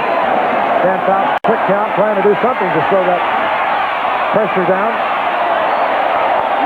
Out of the backfield and incomplete. Pass caught by James, but he's out of bounds, incomplete. Well, again, good defensive pressure is what caused that pass to be incomplete. James was open, but Dan just couldn't get the ball to him. Once again, Howie Long putting up the big paw, number 75, and it's been that way all night long if you haven't been with us. Dan Fouts, every time he looks up, he's either looking at a gray helmet or a black jersey. Second down and 10. Chargers at the 28. Over the left side is Buford McGee. Out to the 33-yard line. That, I think, surprised just about everyone. And there is Jim Plunkett. Out with a dislocated shoulder against the 49ers 4 weeks ago. They still think he'll be some time before they can bring him back. Remarkable career. After being Rookie of the Year, the first round Heisman Award draft pick back in 1970 with New England. Everyone thought he was washed up so many times. All he did is win 3 Super Bowls. 3rd down and 5. Stop. Tries to fire for Chandler, and the flag goes down. Lester Hayes was covering Chandler, and Hayes is screaming at the official.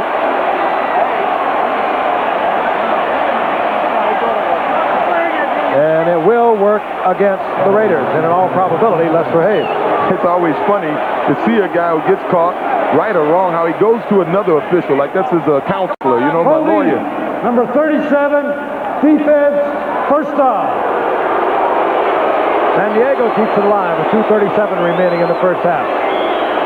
Lester Hayes, he plays it so tight, as Dan Fouts said today, that Mike Haynes is so consistent in what he will do. When you look over there, however, Dan says, and see number 37, you haven't got a clue what he's going to do.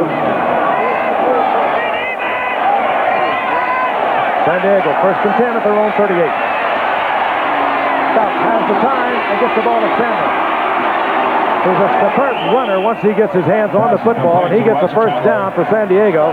He's inside Raider territory near the 49-yard line. The Chargers are going to hurry their huddle. Fouts trying to get things moving quickly and to try to get a play off before the 2-minute warning so he can use that as a timeout. Seconds ticking away. It is now 2:05. He'll go with a quick count, I believe, but he will not get it off before the 2-minute warning. Fouts in and out of the hands of Tim Spencer. The Chargers unable to use the 2-minute warning as a timeout, and Fouts, even though he was able to get it away, once again felt all that pressure. It's been that way all night. He's been sacked 5 times. It's tough on a totally pass-oriented team. It was a year ago last summer, one of the happenings that we all remember so well, all of us at ABC, the 23rd Olympiad. Remember rounding the turn, Mary Decker, Zola Budd, and that incident never, of course, fully resolved as to who did what to whom, but very tough on a youngster named Zola Budd. 2nd down and 10. That's Chandler. He'll have another first down near the 37-yard line as the clock continues to tick away. The Chargers, with their full complement of timeouts, they have 3. And nobody can use it much better than Dan Fouts. Nice seeing Wes Chandler have a good game here tonight. Historically, he's had a tough time with the Raiders. He hurt a knee last year, missed his 2nd game of all time, and he also was held with no receptions in one game, which ended a 47 consecutive streak mark for him. On 1st down, Fouts is back, throws into the crowd, almost gets it picked off. Defensive play there by Stacey Turan. You know, with a quarterback that really doesn't have quick feet, why the San Diego Chargers don't have a shotgun offense is baffling to me. You have San Francisco with the good man that can move around. The Dallas Cowboys with Danny White can move around. They use shotgun offenses. Why, with the best passing attack in the game along with Miami's, and Miami uses a shotgun, why does the San Diego Chargers not use a shotgun? We finally saw Green Bay go to it. Well, why quarterback Lynn Dickey? Why use it if you're the best passing offense in the game? Because he's been sacked 5 times. That time he buys the time and has the ball into the receiver. A flag is down at the line of scrimmage. And we'll have another call. It was Lester Hayes working again against Wes Chandler. They have been in a rule duel out there. Here's Dick Jorgensen, our referee, once again. Offside, number 37, defense, still 2nd down. 3rd call against Lester Hayes. This time he was lined up offside. You think he didn't want a piece of Chandler early? But every time aggressive. He's just being aggressive. If you watch him, every time he comes out to cover his man one-on-one, at least the majority of the time, he will go 4 or 5 yards into the offense's backfield. I guess he tries to screw up the lineup of the receiver. See, he'll cross that line of scrimmage. 2nd down and 4. Bottom of the screen. That's Lester Hayes and Chandler once again. Fouts lots of pressure. Trying to get the ball to Charlie Joyner. Good defensive play. Mike Haynes. Had that ball been thrown maybe perfectly, Haynes might have got his second interception of the night. Take a look at what is going on between Wes Chandler and Lester Hayes. He can only hit him within 5 yards. That you could have called right there.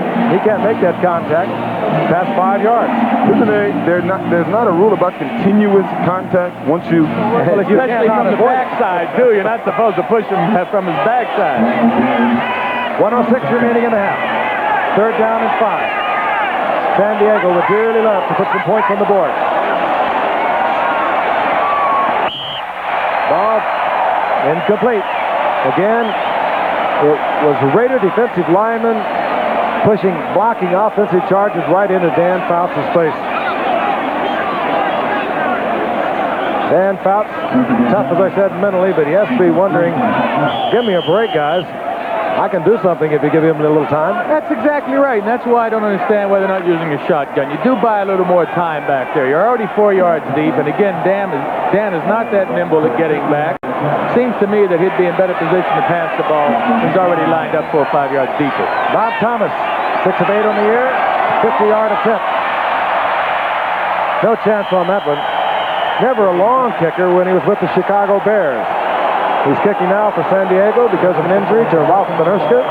There was actually only one game this season. Thomas was released by the Bears earlier this year when they kept Kevin Butler, a rookie kicker from Georgia. We watched it a couple of times this year. Who's got a really strong foot. Raiders get it back. With 56 seconds remaining in the half, they have a commanding lead. They have one timeout. They have been dominating this football game, and they have the ball at their own 33-yard line.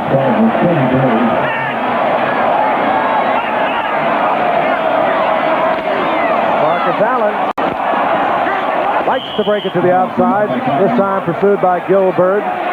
Also getting out there, Billy Ray Smith. There's a loss of a couple on that. It'll be 2nd down and 12. Once again, halftime activities coming your way. Very interesting. Take a look at highlights from yesterday. Principally the Dallas Cowboys and the Atlanta Falcons. Tony Dorsett with a huge day down there, as did Tony Hill. Football goes to Hollywood to look at some of the former football players who are now in TV films or movies. And right now, we'll look at Frank Hawkins working the left side for about 4 up to the 35-yard line, and that should expire the time here in the first half. Chargers will go hopefully back to the drawing board and figure out some way to protect their quarterback. They can put the points up there if they can give Dan Fouts the time to throw the football. We'll be back in just a moment after this from our station. Kickoff. Bolton Walker, Seal are back for the Raiders. It'll be Sam Seal on the goal line. Sam. Little opening over the right side, and Seal will take it out to the 24-yard line. Halftime, the score, the Raiders 24, San Diego. Mark Wilson steps back into the huddle in the first half. He was not all that scintillating. 7 of 16, 135 yards, and a great effort from Todd Christensen to set up one of the touchdowns on about a 12-yard pickup that he turned into a 27-yard gain inside the 5. Marcus Allen is swarmed on for a loss back to the 22-yard line, hit there by Billy Ray Smith and Gil Bird. Let's take a look at the stats in the first quarter. I told you the Chargers offense totally overwhelmed by the Raiders defense. Now we'll move on to halftime. Nothing improved a great deal, as L.A. has almost doubled the output of the Chargers. The Chargers got the one play, a 52-yarder of that total offense of 110 on one shot, a pass from Dan Fouts to Gary Anderson. 52 yards and a touchdown. 2nd and 11. Wide open is Marcus Allen, and you can watch him for years. You'll never see that again. Oh, he's a good receiver, right in the hands. Maybe took the eyes off just a little early. He was thinking touchdown. Yeah, he was wondering where the defensive players were. And I think he thought he was going to put a move on someone, or he's trying to accelerate as we look at Billy Ray Smith here. Well, Billy's beaten already. Should have bumped him as he came out of the backfield. Billy Ray, no chance on that one. I think Danny Walters was the man who was supposed to be with Marcus Allen all the way. He got tied up with the first bump at the line of scrimmage. He never got in the picture. It's 3rd down and 11, and I think we'll see that coming back a little later. Allen is so effective out of that backfield. Down goes Wilson. The sack by Lee Williams. Flag is down at the line of scrimmage, and could have been an early departure by one of the Chargers. Maybe Lee Williams. Busy night for referee Dick Jorgensen this evening. 2 flags are down.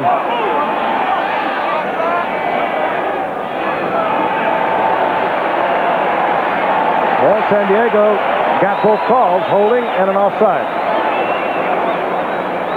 Well, I guess you take the holding penalty here and get the automatic first down, huh? Offside, number 99, defense, decline. Holding, number 23, defense, accepted, first stop. Danny Walters gets the call, holding. That's an automatic first out of the 28-yard line. Raiders leading 24-7, opening moments here in the second half. Raiders with a win tonight will stay with the Denver Broncos at 6-2 as we move to the halfway mark in this season. Marcus Allen. Ball is loose and is covered quickly by the Chargers, and Mike Green gets it. I mentioned at the very outset of the game that Marcus Allen has had a tremendous number of handles, 172 to be exact, into tonight without a fumble, and that time he coughed it up. And now the Chargers get an opportunity to get something happening. Watch Gilbert. He's up there. He reaches that hand in and just strips the ball. Knocks it loose. Allen carrying it a little loosely, looking downfield, and hustling over to recover the fumble is Mike Green. So Dan Faust. This is a rare luxury this evening, to have the ball when he is not in the shadow of his own goal post. They're at the 34-yard line of the Raiders. Faust also has a lot of time, and he gets to Kellen Winslow. First down, Chargers at the 22-yard line of the Raiders. James Davis made the stop. Well, Fouts has a lot of confidence in Kellen Winslow, of course. You know he's been hurt with the knee problem, but he's been working the last several weeks, usually against the San Diego Charger defense, and doing a good job. And he has a great deal of confidence in Dan Fouts. So look for Kellen to get open a couple of more times before this game's over. 1 year ago, almost to the day, when Kellen Winslow went down with a severe knee injury against these very same Raiders. He came back last week. Buford McGee. And the lateral to the outside. Yeah. The lateral to Gary Anderson from Buford McGee. A flag is down at the line of scrimmage. I got news for you. That was a design play because Gary Anderson kept his position to Buford McGee during the whole run. It was illegally forward. It looked like it was a lateral. He was beyond the line of scrimmage. It had to be a lateral pass. And they'll bring it back. But there's no question, they ran that play early in the first half. They did not get to the lateral part of it. Let's look at it again. Here's Buford McGee. He crosses the line of scrimmage. Consequently, this has to be lateral. And he put it forward. Offense, 1 down and 5 yards. Second down. And that also, as Joe has touched on several times this season, that carries with it a real severe penalty because you also lose the down. And there is a Raider down on the sideline that is slow in getting up. Being looked at now by the medical team of the Raiders. Do not know who it is, so we will not try to identify. Lester Hayes, number 37, over there looking on. Otis McKinney, who was cut earlier by these Raiders and brought back to the active roster a few days ago. And it was Mike Davis, the strong safety, who was on the tackle of Gary Anderson at the goal line, who was slow getting up. We'll try to get a full report on the condition of Mike Davis, one of the unsung members of that secondary, but he looks as though he is all right. In any event, a Charger touchdown is nullified. They still trail The Los Angeles Raiders 24-7. Opening moments of the second half from the Los Angeles Memorial Coliseum. And we're going to pause 5 seconds and allow our stations to identify themselves.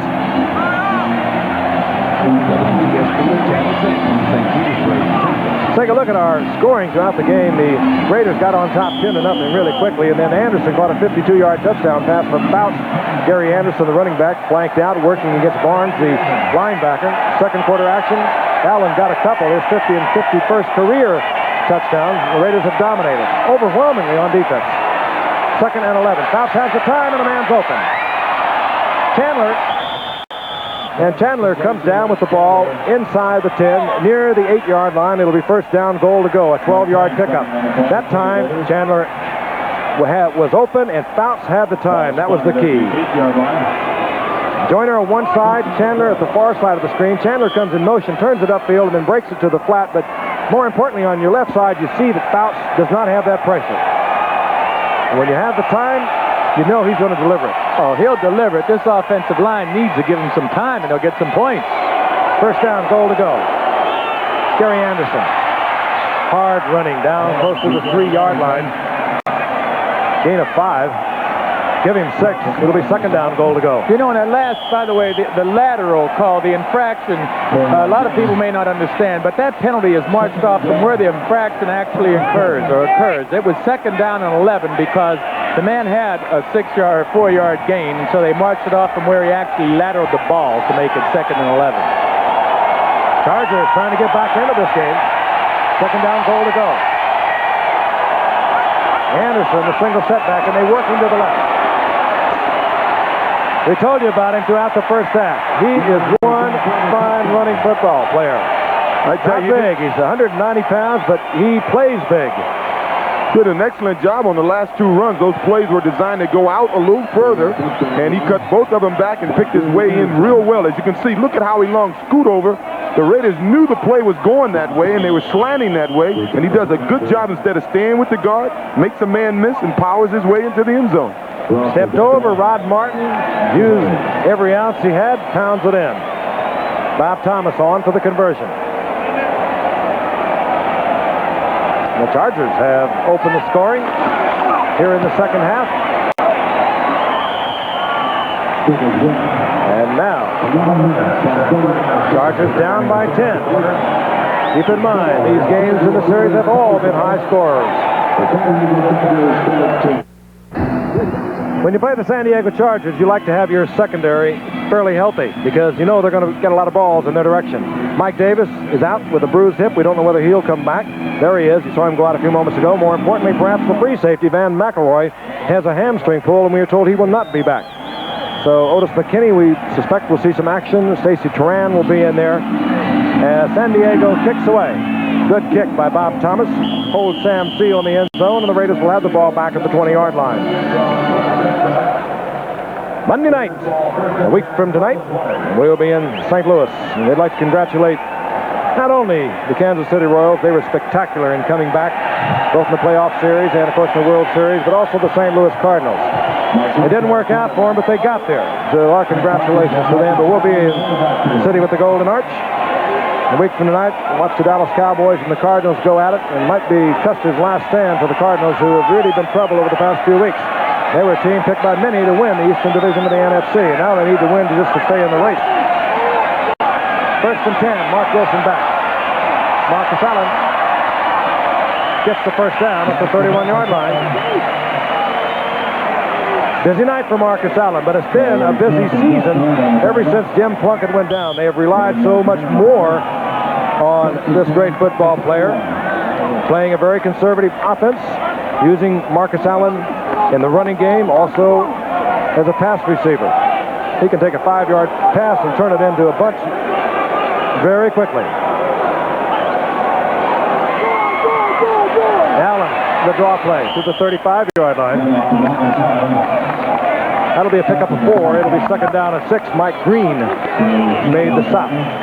Chargers have brought it to within 10. I believe the Raiders realize they're going to have to do something on offense now, because with their weaknesses down the middle on defense, with both of their safeties out, and playing against a team that loves to throw the ball to their tight ends, the Raiders are going to have to put more points on the board if they're going to win.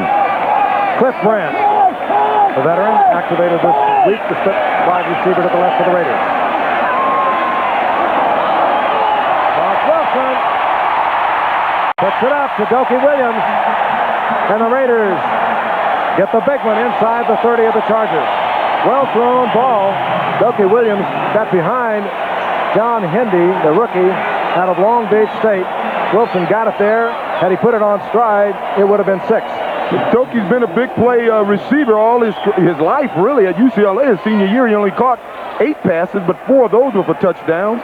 His career marks coming into this game with 36 receptions, but 7 of those were touchdowns. That's not the easiest ball to catch. Dokie Williams with a good move. Instead of turning around and losing the ball, he stayed with it and gave up the possible touchdown, but he made the catch and got the first down inside the 30.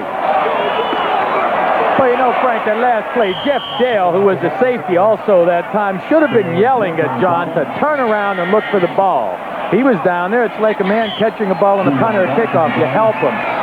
John Hendy didn't get any help that time on where the ball was from his teammate, Jeff Dale. Jeff should have been yelling at him. Billy Ray Smith made the stop on Marcus Allen, a loss of a couple. San Diego Chargers now in their 4th week under new defensive coordinator Dave Adolph, who replaced Tom Bass after the 3rd game of the season. They have been playing much better defense. 2nd down and 12. Pick off. Bradley. Carlos Bradley covers it up as Marcus Allen tried to pull it out. And now the Chargers get another turnover. And they have relatively good field position considering what they have been dealing with all night long. Up until the second half, they are out over their own 35-yard line. Todd Christensen just got held, beat up, everything this last play. And Mark Wilson still tried to get the ball out there to Todd. Behind him, and there's Todd you see turning in. It was either a bad throw to Marcus. Well, it was a bad throw any way you look at it. Chargers with a new spark of life. They're down by 10. 10 points to the Chargers. If they can protect their quarterback, is nothing. But you have to give him time to get rid of it. Again, the pressure that we saw that was prevailing throughout the entire first half was once again in Fouts' face in the form of Bill Pickell. Well, they're supposed to have the shotgun offense, and I don't understand why they're not using the shotgun at this point or even earlier in the game. That's Bill Pickell's wife on the left. That's Carol. And that's Howie Long's wife, Diane, on the right. Enjoying football on a beautiful night here at the Coliseum. 2nd down and 10. Flag is down as Anderson gives you another look at that tremendous acceleration he has up to the 45-yard line. But again, that flag is down in an area that usually will bring up the holding call, or illegal motion call, something working against the offense. The way Anderson is beginning to run this ball, and because of those safeties of the Raiders out of there, I think the Raiders are going to need a lot of flags. Illegal motion, offense, left side of the line, move before the snap. Still 2nd down. Left side of the line move. That means the officials really don't know which one moved. Or they moved in total concert. They are together. I noticed, despite that bruised hip that Mike Davis was reported to have, he's back out there. 5 down remains the same as 2nd down and 5. Fouts under pressure again. Speaking of Mike Davis. That was Mike Davis who collided with Kellen Winslow. And very slow getting up now is James Davis, who is in there as a nickelback for the Raiders. It'll be 3rd down and 15. This is an awesome hit by Mike Davis. Mike Davis really had an opportunity to sit back, watch the play develop, and then sneak up on Winslow. Here. Oh, hello. Welcome back, Kellen. But the great part of it, he bounces right up. 3rd and 15. Fouts just desperately puts one high in the general area of Tremaine Johnson, who was working against Lester Hayes. And again, Fouts is down. He's only been sacked 5 times. What do you mean only? He's been sacked 5 times. but he has been hit so many other times just as he's delivered the ball. Fourth down. The Chargers unable to do anything with the turnover. They cut out Mojinko, who had a tough first half. Very inconsistent with the punt. Colton Walker is back about the 23-yard line. Another poor kick, a low kick to Walker, fields at the 38. And brings all the way back to the 44-yard line. That time, a punt by Mojinko of 36 yards. And the Raiders have good field position once again. The Raiderettes performing here in the Los Angeles Memorial Coliseum. Crowd of over 70,000 on hand. Well, we got two Raiders married, former Raiderettes, Lester Hayes and Mickey Marvin. First and 10 for the Raiders from their own 44-yard line. Mark Wilson looks downfield. Nothing happening there. Goes out to Marcus Allen. Gil Byrd is all over Marcus Allen, but Allen will get 3 yards out of it. Give him 4. It'll be second down and 6 as they mark it up near the 48-yard line. There's Gil Byrd. Started out at the corner. Secondary troubled early part of the year, not only with injuries, but just with inexperience. Jeff Dale is a rookie starting at the free safety. Hendy is a rookie over on the left side. They move Gil Byrd to that very important strong safety position. Second down and 6. Marcus Allen. And he'll have another Raider first down to the 42-yard line of the Chargers. Well, the last time Notre Dame beat up on my USC team like that was back in 1966, and we went about 10 years before they won again. Memories, O.J. We're talking last Saturday, and they thumped them. On first and 10, Marcus Allen finds Todd Christensen, who somehow can always get open. He works behind those linebackers in front of the safety men, moves around, very heady player. And that will be another Raider first down at the 29-yard line. Derek Jensen comes in, number 31, to join Marcus Allen in the backfield for the Raiders. Wilson now out over 200 yards on 11 completions of 22 attempts.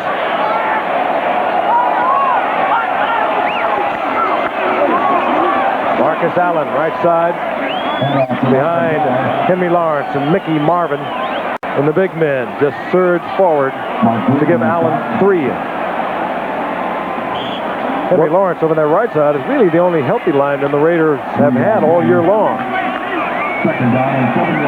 Obviously, the Raiders' game plan is to run the ball off tackle against this Charger defense. I would love to see them on first down run a play-action pass once, because Billy Ray Smith is really reacting to the run on first down. Keep that offensive unit off the field. As well as they've dominated it, they know it can explode at any minute. They'd like to maintain ball control. Wide open is Hawkins. And Hawkins falls to the 6-yard line. First down, Raiders. And 2 Raiders were open. Marcus Allen was also wide open. There had to be a secondary mistake. From the ground, you'll see Marcus Allen's circle right in front of you, along with Hawkins. They were both there. And Hawkins just puts the head down, sniffs the goal line, tripped up, and gets to the 6-yard line. Pair of tight ends come in. Raiders have a first down goal to go.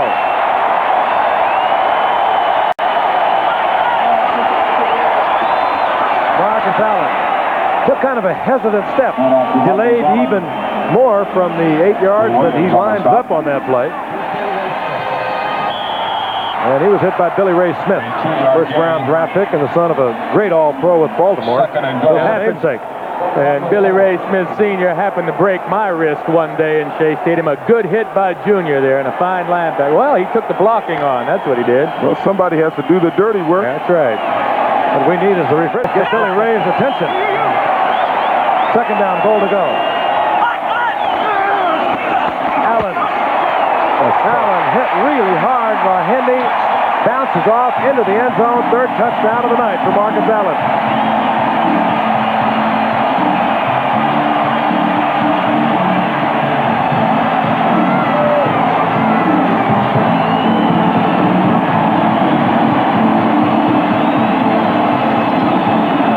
Somebody must have missed their flight to Chicago. And a Bear fan in the midst of all these Raider fans. Well, you have to congratulate those Bears, too. The only team remaining this clean in the NFL. 8-0. Far for the conversion. And the Raiders move it out to a 31-14 lead. Allen's third touchdown of the night. On a 33-30 victory by the Chargers. The Raiders over the Chargers. Marcus Allen scored 4 touchdowns. He already has 3 tonight. He also has his 51st, 51st, and 52nd, 53rd touchdown for the night. Not bad, young as he is. Lionel James will bring it out. And James out close to the 30-yard line, and a late flag goes down. 29-yard return, and let's take a look at Marcus again. Well, as we said on his last touchdown, you always think of Marcus Allen as being an elusive runner, but he's also one of your stronger and tougher runners in the league. He was tagged there, but he still has the leg strength and drive to dive for that end zone. And nothing is working. Holding number 27, receiving team, first down. Nothing working for the Chargers tonight. A good return by James was nullified by a holding penalty, and they'll move it back inside the 20-yard line. And there is the youngster, Ronnie O'Bard, first-round player out of Brigham Young.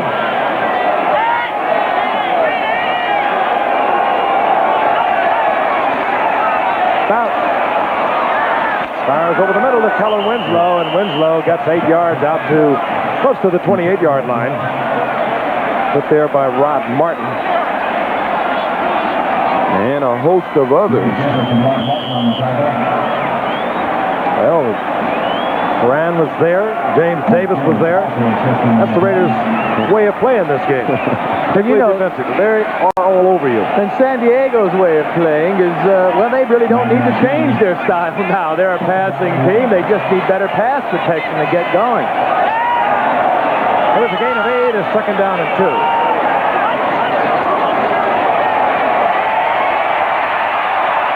Fouts got out of trouble. Gets the ball underneath. Got it into Holohan, but he was not able to hold on to it. That'll be third down and 2. We know what that means for the Chargers. Earlier tonight, third down and 1, they put it up in the air.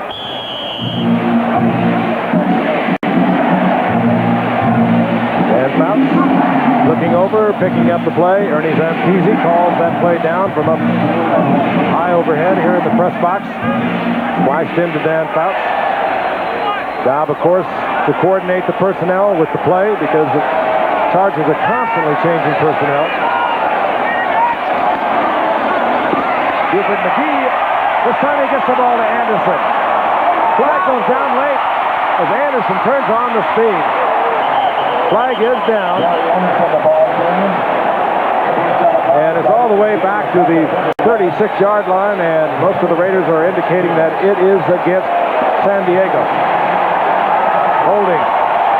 That was a 41-yard pickup. And a well-designed play. It is. It's simply an option play. Offense, still third down. But basically without the quarterback being involved. And so far, with that play, they received 15 yards of penalties, and they're 0 for 2. Boy, there is a leader, though, Dan Fouts. Come on, guys, let's get it together. We just blew a 41-yard play, but come on, let's go. Let's get it back here. Saw a piece at halftime. He likes that role that he plays, and he is definitely the leader of this ball club. Whether or not they're on totally the right track, it's hard to say. When you get a Gary Anderson come in, and the first thing you do is try to make a receiver out of him, you realize the total commitment to offensive passing by the Chargers. You also realize that they lost 8 of 11 games over the past few years, and Dan Fouts was unable to play. On 3rd and 4. Kellen Winslow will have the first down at the 33-yard line. In the arms of Mike Davis, who, along with Jeff Barnes, was in on that tackle a year ago that put Kellen Winslow out of the game for a year, and many were concerned, with desperate concern, over whether he would ever play this game again. Came came back last week and the game against Minnesota after almost a year's absence. Had a couple of receptions. He's had 3 receptions tonight. On first down, Chargers. Anderson. Good running again by Anderson to get something out of that. He'll make 3 over the 35 to the 36. You know, I can't help but think of the work that Kellen Winslow had to put in to come back from that knee injury. Having had a knee injury or two, I can understand it a little bit, but being a quarterback, I really never had to get full momentum back, full strength. And for a man that plays a position like Kellen Winslow plays, he's had to do a lot of work. Second down and 6. Fouts is able to get it off, but again, he gets whacked just as he delivers the ball. It's been a long, weary night for Dan Fouts. He's been throwing between Raiders. He's been bouncing it off their helmets. They've been in his face all night. Exactly, in his face all night. And I don't understand why the offensive line of the Chargers really, they should take on the defenders right now at the line of scrimmage instead of backing off 2 yards. By backing off, they're giving Howie Long and Piquel and Alzado room to run, and they're going back into Fouts' face. There had ever been any concern about the condition of Dan Fouts' knee into tonight. He missed a couple of games, came back only last week. Well, I think everyone can rest assured he's fairly healthy. He's been sacked 5 times tonight. Third and long for Fouts. Gets it to Winslow, and down goes Winslow in the arms of Jeff Barnes, the man who put the hit on him a year ago. Fair tackle, just had the cleats planted. And the ligaments went. There was a total reconstruct on the knee of Kellen Winslow, and obviously a successful one. But at the time, October against the Raiders a year ago, Winslow went out of the game. He had 41 receptions and was heading for another tremendous year. He had 88 receptions in 83. You know, you wonder why they only throw a 4-yard pattern that time when they needed 6 or 7 yards. It was a good play by Jeff Barnes. He wouldn't let Winslow get deep. Mojenko has put the thrill in the punt for the Chargers. He has really been erratic tonight. That time, a very short punt that takes a Raider bounce, and the Raiders will get the ball back at the 31-yard line. That time, a punt of 25 yards.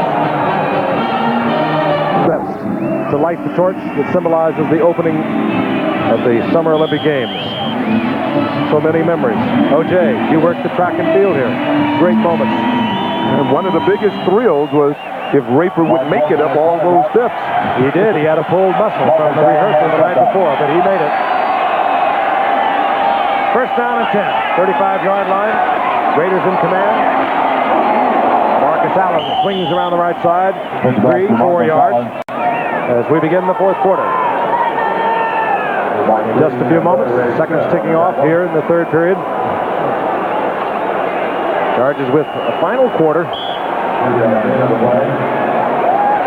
And it would seem almost futile because they have had such a tough time with that Raider defense.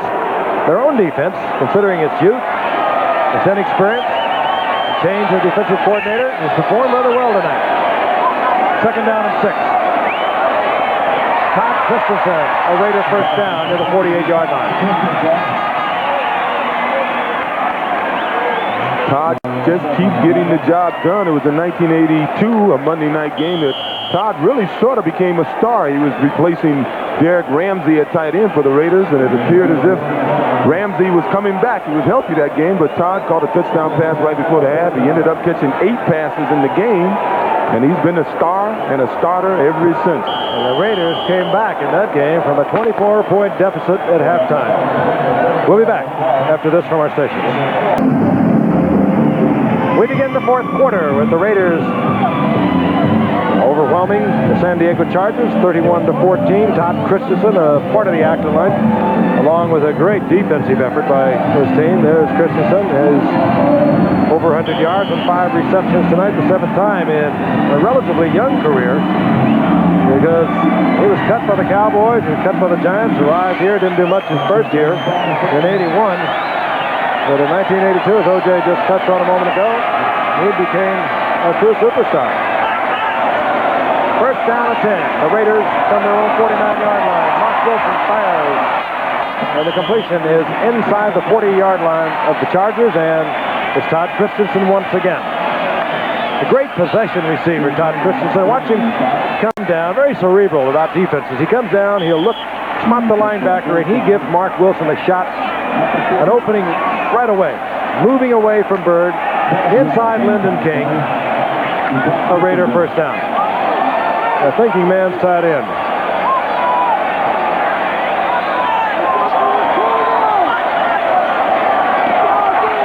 Marcus Allen. Big opening for Allen. And he just explodes to the 22-yard line on an 18-yard pickup. Take a look at this. They've been running off tackle most of the time, and this play is designed to go inside, and what Marcus did, well, they did a good job of blocking, and Marcus went inside of two nice blocks inside, one on Billy Ray Smith. Yeah, Mickey Marvin did a heck of a job on Billy Ray. 27 carries, 102 yards for Marcus Allen, 3 touchdowns. Just a routine night at the office. And it is almost routine for Marcus Allen. Gets a little breather as they hand off to Frank Hawkins, and he works the defensive unit down to the 17-yard line, a gain of 5 before he's dropped by Earl Wilson, a rookie from Kentucky, and Lee Williams over on the left side for the Chargers. The thing about Marcus, much like Walter Payton, many of his yards come on what we call working yards, 5-yard runs, 8-yard runs when he's hit a lot. You get a guy like an Eric Dickerson who he'll get the majority of his yards rather in a game on 1 or 2 runs. He may carry the ball 20 times, and 2 runs may be 100 yards. They've marked it close to the 18, not the 17, so it'll be second down and 6.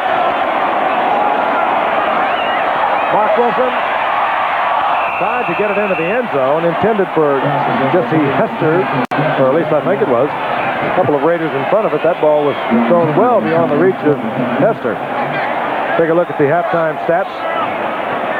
The total offense of the Chargers at halftime, 110 yards, and 52 of those yards came on a connection between Fouts and Gary Anderson. I stretched it out a little, but it has been a dominating Raider defense. It's defense that into tonight through 7 games had not given up a 100-yard rushing game nor a 300-yard passing game.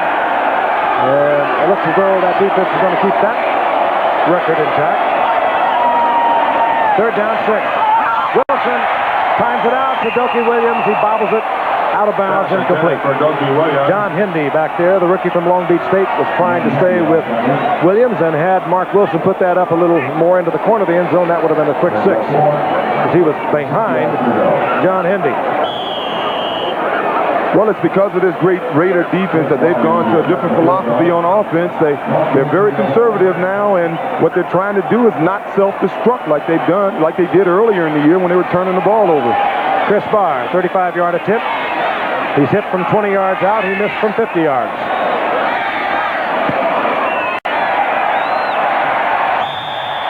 Good kick. And the Raiders stretch it even more. They take a 34-14 lead, 12:45 remaining in the game.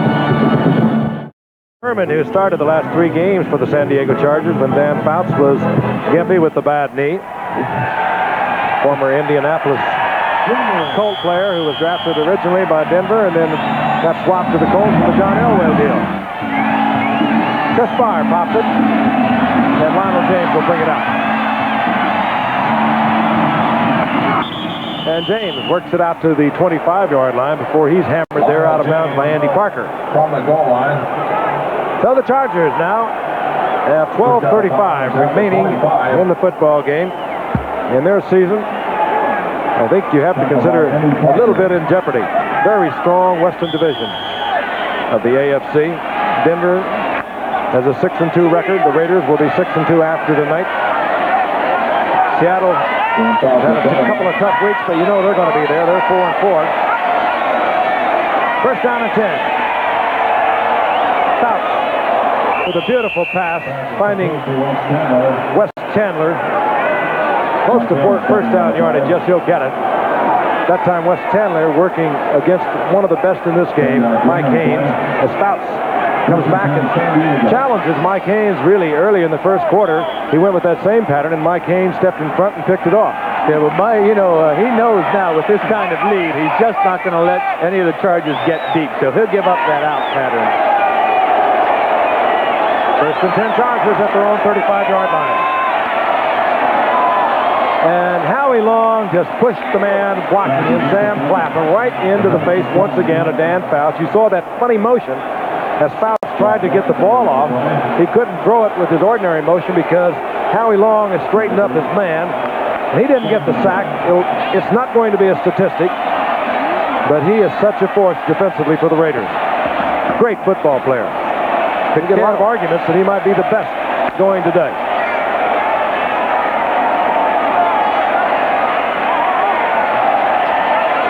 On 2nd and 10, it's out.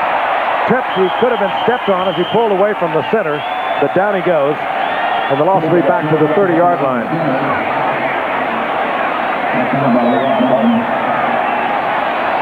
Fouts might have been stepped on by the center or the guard as he pulled away.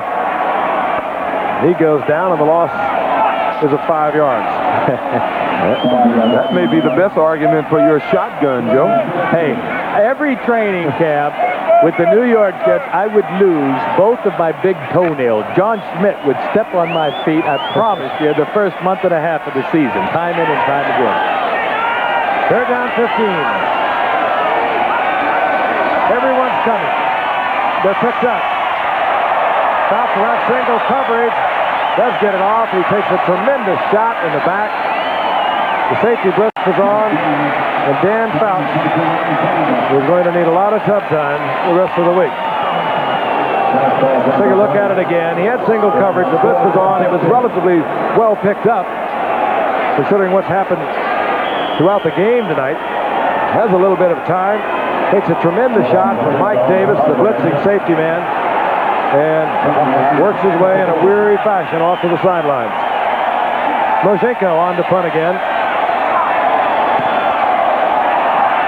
End over end, low. Fulton Walker will take it at the 28-yard line.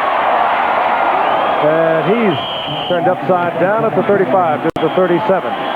That time, Moshenko, a punt of 43 yards, but not much height on it. And the kind that really scares you. The kind you can really bring back. And we'll be back in a moment. In his 8th year at San Diego, 13th in the NFL. He was 5 years at St. Louis, won 3 divisional titles there. He won 3 divisions at San Diego in 79, 80, and 81, and then fell a little bit on hard times. He got to the playoffs in the season of 82, the strike-shortened season, with a 6-3 record. But over the last 2 years has really been tough. 7 and 9 a year ago, 6 and 10 in 83. He's under pressure to at least come up with a 500 season, I would suspect. As we look at Marcus Allen, who's having a big night. He goes for 6. It'll be 2nd down and 4. But there have been changes that have taken place early in the year for the Chargers. Word is that Alex Spanos, the new owner as of a year ago last August, was very involved in the change of the defensive coordinator, Tom Bass. Bass being replaced by Dave Adolph. And the defense has picked up somewhat over the past 4 weeks. But the Chargers are going to go to 3 and 5 tonight on the AFC West. That could be a lot of trouble. Allen out to the 45-yard line, short of the first down by a couple. Well, I can tell you what's on Marcus's mind right now. In the play previous to this one, he could have gotten 3 or 4 more yards, but he was thinking about breaking them. Last year, in the last game of the season, Marcus could have led the AFC in rushing, but Ernest Jackson ended up beating him out by 11 yards. It was a game that the Raiders were playing against Pittsburgh. Pittsburgh was doing a tattoo job on the Raiders, and Marcus didn't get to carry the ball in the 4th quarter. You don't come that close to getting a rushing title without having it work on your mind all offseason, and right now he just wants the ball. In case you're not aware, Ernest Jackson was with these Chargers a year ago. He's now with the Philadelphia Eagles, and you had a good look at the Feige veteran face of Lyle Alzado, who still can play this game, as can Todd Christensen, who does it so well from the tight end to the 41-yard line for yet another Raider first down. He works that deep turn in, Joe, as good as any tight end I've seen in a long time. Oh, he had Gil Bird talking to himself. Gil had really good coverage, but Mark threw the ball to the inside. The only place he could get it to Todd for a completion, and it was a good catch again. Mark Wilson having the biggest night of his season thus far. He's 15 of 28. 256 yards. Has the one interception. The first down is at the Chargers 41. Frank Hawkins. Nothing happening on the left side, but he does work for about 2. It'll be second down and 8. San Diego, as you look at Mark Herman, I suspect we'll see him on the next series. They have a tough schedule coming their way. Next Sunday, they'll be home in San Diego to take on the Denver Broncos, who will be tied with the Raiders for the lead in the AFC Western Division. And then they have the Raiders again back home. Then right away, they turn around and go against Denver. We're going to see them in 6 weeks against the Pittsburgh Steelers. Meanwhile, the Raiders this Sunday will be up at Seattle. We'll see them the final game of the season against the Rams. Second down and 8. Mark Wilson. Picked off. Lyndon King steps in front of the intended receiver. Dokie Williams gets the turnover for the Chargers. That's really a poor pass. It was excellent coverage. You just threw it right to the defender. With this kind of lead at this stage of the game, it's the kind of pass you certainly don't want to throw. Well, you don't want to throw this anytime. But the coverage is there. Look, what? Right there. Boom. Lyndon was a lot more open than Dokie Williams. Go to the open man. 8:43 now remaining in the game.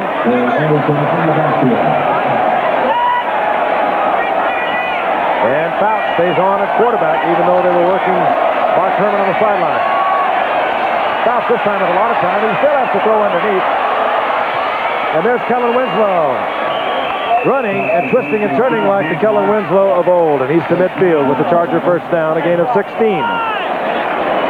That's an example of what we talked about earlier. All of the receivers for the Chargers are all alive. Fouts looked down, checked off 2. He knew exactly where Winslow would be. And he got it to him. He had the time to do it. And he'll do it if you give him time. Ben Ross makes the catch and another Charger first down as the Raiders are now laying off, not giving up anything big. And perhaps the defensive linemen, who have been fairly well running free tonight, they might be getting a little tired. Pressure seems to have let up a little bit on Dan Fouts. And Ben Ross, number 86, is in there, wide receiver now for the Chargers.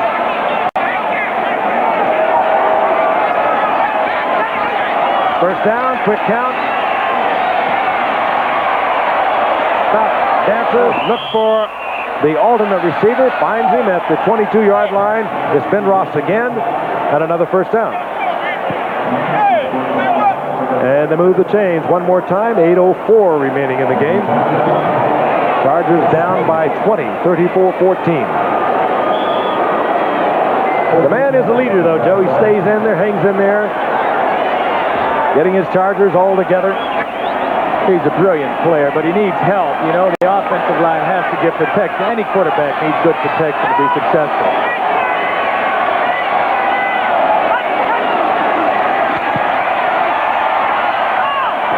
Stops once again. Joyner. Close to a first down. How many?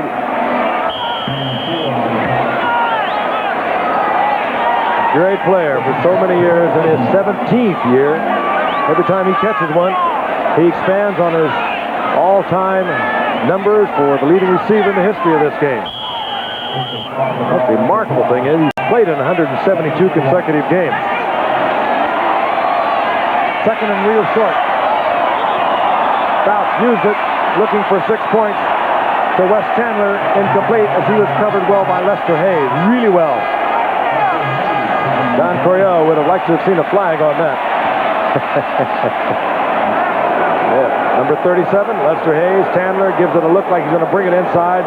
Lester Hayes is buying nothing of that, and they could have called him again if they wanted to. I think they've called him 3 times tonight for something, and the official right on it with maybe his back to it. The official was watching the ball. He was watching the ball fly through the air. Well, it was thrilling at the moment. Third down and 1. Dan Fouts still could get it into the end zone. He still has a force to pick up the first down. That's what he'll try and do. Good defensive play by Sam Seal against Wes Chandler. Oh, football can do a lot to one's mind, can it? Well, Joe, with time running out, you're down to 7.5 minutes. You need you need 3 scores at least to win. Do you run for the first down, or do you throw a pass to the end zone, and if it's not open, throw for the first? Right now, you spread everyone out and run a quarterback sneak. That's right. I'd spread them out and run a quarterback sneak. Quarterback draw. Fourth down, less than a yard. Sneak it.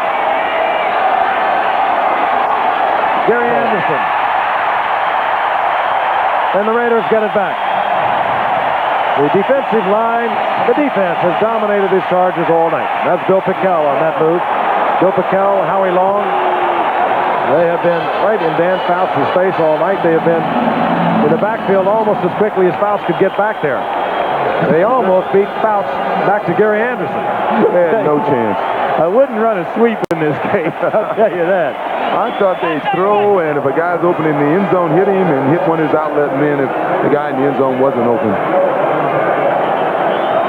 Dan Fouts, 18 of 38, 247 yards, 1 touchdown, 1 interception, and about 80% body bruise tonight. Strangely enough, that was the only drive all night that he was protected competently all the way down the field.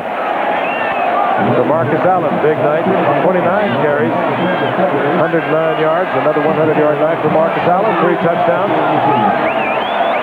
Raiders with the first and 10. The ball at their own 17-yard line. That's Derek Jensen. Tries to get something happening over on the left side, gets a couple out of it. It'll be 2nd down and 8. A reminder, this telecast is presented by the authority of the National Football League. It's intended for the private use of our audience. Any rebroadcast or other use of this telecast without the express written consent of the National Football League is prohibited.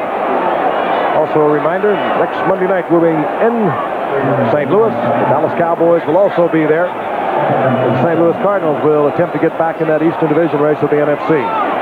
Led right now by the Dallas Cowboys. Win over Atlanta yesterday. They are 6-2. The Giants are right behind that at 5-3.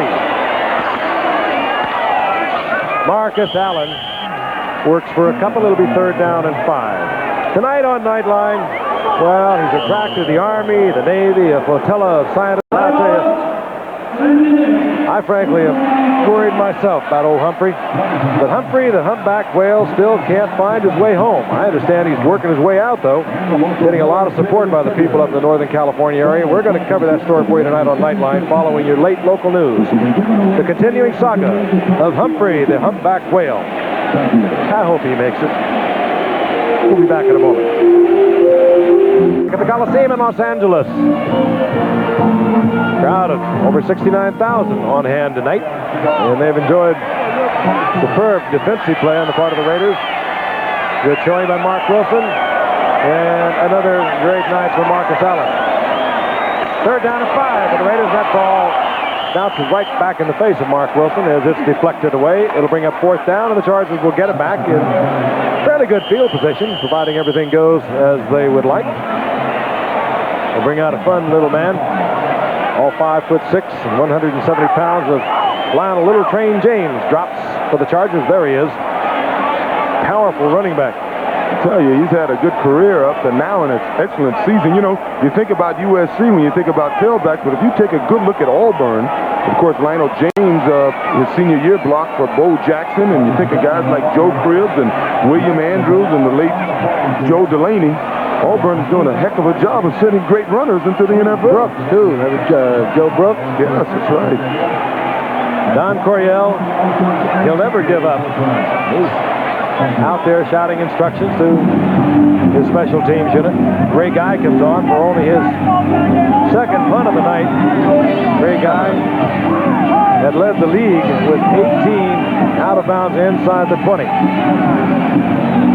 Don Coryell, I believe, is shouting to the official, Dick Jurgensen, our referee, that timeout was not called.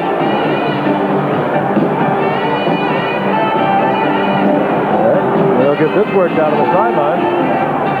That's what we understand Don Coryell is bitterly complaining about, that his team did not call timeout. I don't know why they would after an incompleted pass. The clock stopped anyway.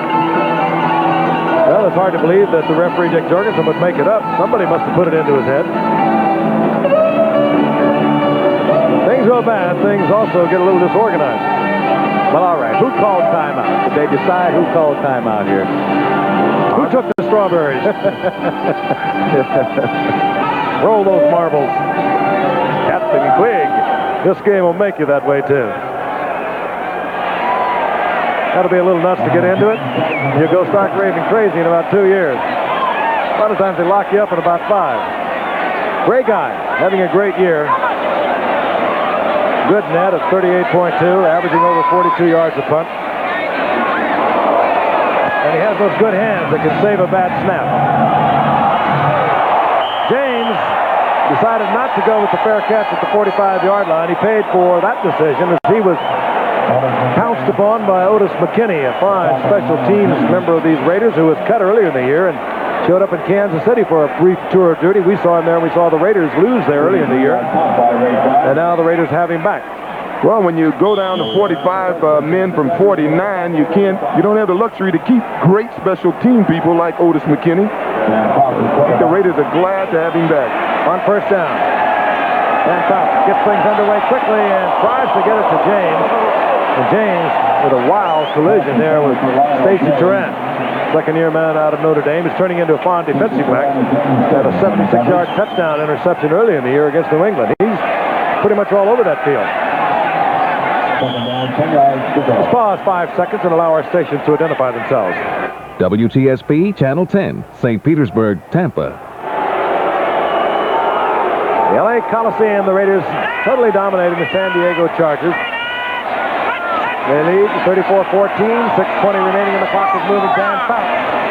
Just a little bit of a time, and he squeezes one off to Charlie Joyner, and Joyner comes down with the ball at the 40-yard line. First down, San Diego. Sam Seal was there defensively.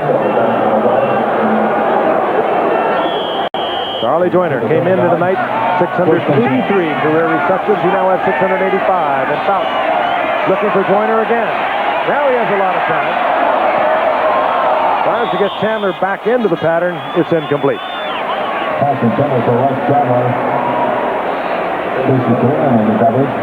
You know, this is a time in the game when statistics really can be deceiving. The Raiders have done a good job this season, pass defense-wise and against the run. Now they're loosening up and they're giving up yardage that they normally wouldn't give up. But later on, they're going to say, well, the Raiders aren't that good on pass defense, right? Yeah, well, you know, they got guys like Howie Long taking a rest on the sideline right now. And if this game was in jeopardy, of course, he'd be in the game. Raiders have not given up with their defensive unit a 300-yard game to a passer. I'm sure they'd like to hold the Chargers under that, particularly Dan Pelt. There was contact made there. The flag comes down, albeit late. And the flag goes down against Sam Seal. And that'll be a first down, keeping this drive alive for the Chargers. Well, I'm happy for the Chargers, but that's one of the times you can call it almost incidental contact because Charlie Joyner had given up on the pass. Don Coryell loves to win, loves this game. Well, that's what they may be doing. And they will mark it against Sam Seal. Now, flag is lifted. You touched on it, O.J. The ball is not catchable. And they'll bring it back. Well, obviously somebody is not happy with that decision. Let's take a look at it again. Joyner is the receiver. Sam Seal, 43. Incidental contact, I guess. The ball not even in the area. I think it's a good call. Because I think Sam Seal also had no intention of colliding with Charlie Joyner. So it's third down and 10. Stop. Clips one off. And a pair of Raiders collide. Sam Seal, number 43, hits Mike Davis. Davis has been down once before tonight with a severely bruised hip. Bouts again, hit after he delivered the ball. But the concern for the moment is for Mike Davis, the strong safety, who went out of this game earlier with a bruised hip. He was hit in full stride by Sam Seal as they both were playing that ball. Well, Mike had the ball. Now Mike knows. I mean, he understands how some of these offensive receivers feel that he's hit over the years. We'll see Fouts go down. Blitzing linebacker Jack Squarick nails Fouts. Now watch Seal and Davis both playing the ball.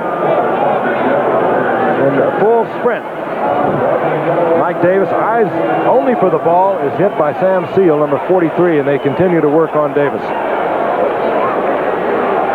The game is one of a series of violent collisions. Yeah.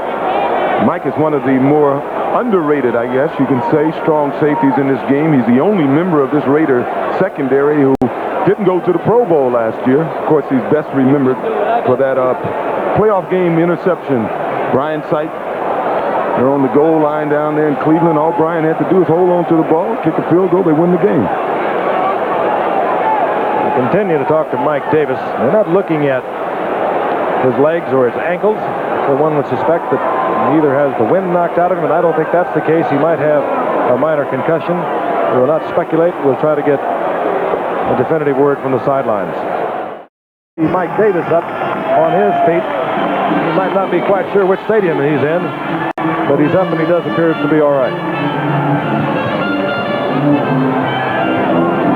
You concentrate on that football, and good players totally concentrate on it, whether the defensive backs or receivers. And some of those collisions are made so off balance. We'll try to get, as I said, the definitive word from the sideline as to the condition of Mike Davis. And now we have 5:39 remaining in the game. In total command on the Los Angeles Raiders over the San Diego Chargers, 34-14. Fourth down, San Diego. The ball at the 39-yard line of the Raiders. Bout again with a Raider right on his face. Tried to get the ball out. Tried to get it to Holohan. Greg Townsend was pressuring Fouts. He held it as long as he could. And it's going to be a very tough day for Dan Fouts tomorrow. The Raiders get it back. And they have also moved into a tie with Denver in the AFC Western Division. Raiders will have now won 5 straight. Mark Wilson will have won his 5th consecutive start. And we also understand that Marcus Allen will not be coming back. A bruised shoulder. On first down, this is Kenny King. One of the... Oh, he gets a yard on a heavy hit. It'll be second down and 9. Mike Davis will go into the locker room, and before the game is over, we'll try and get, as I mentioned earlier, word as to his condition. He does appear to be all right.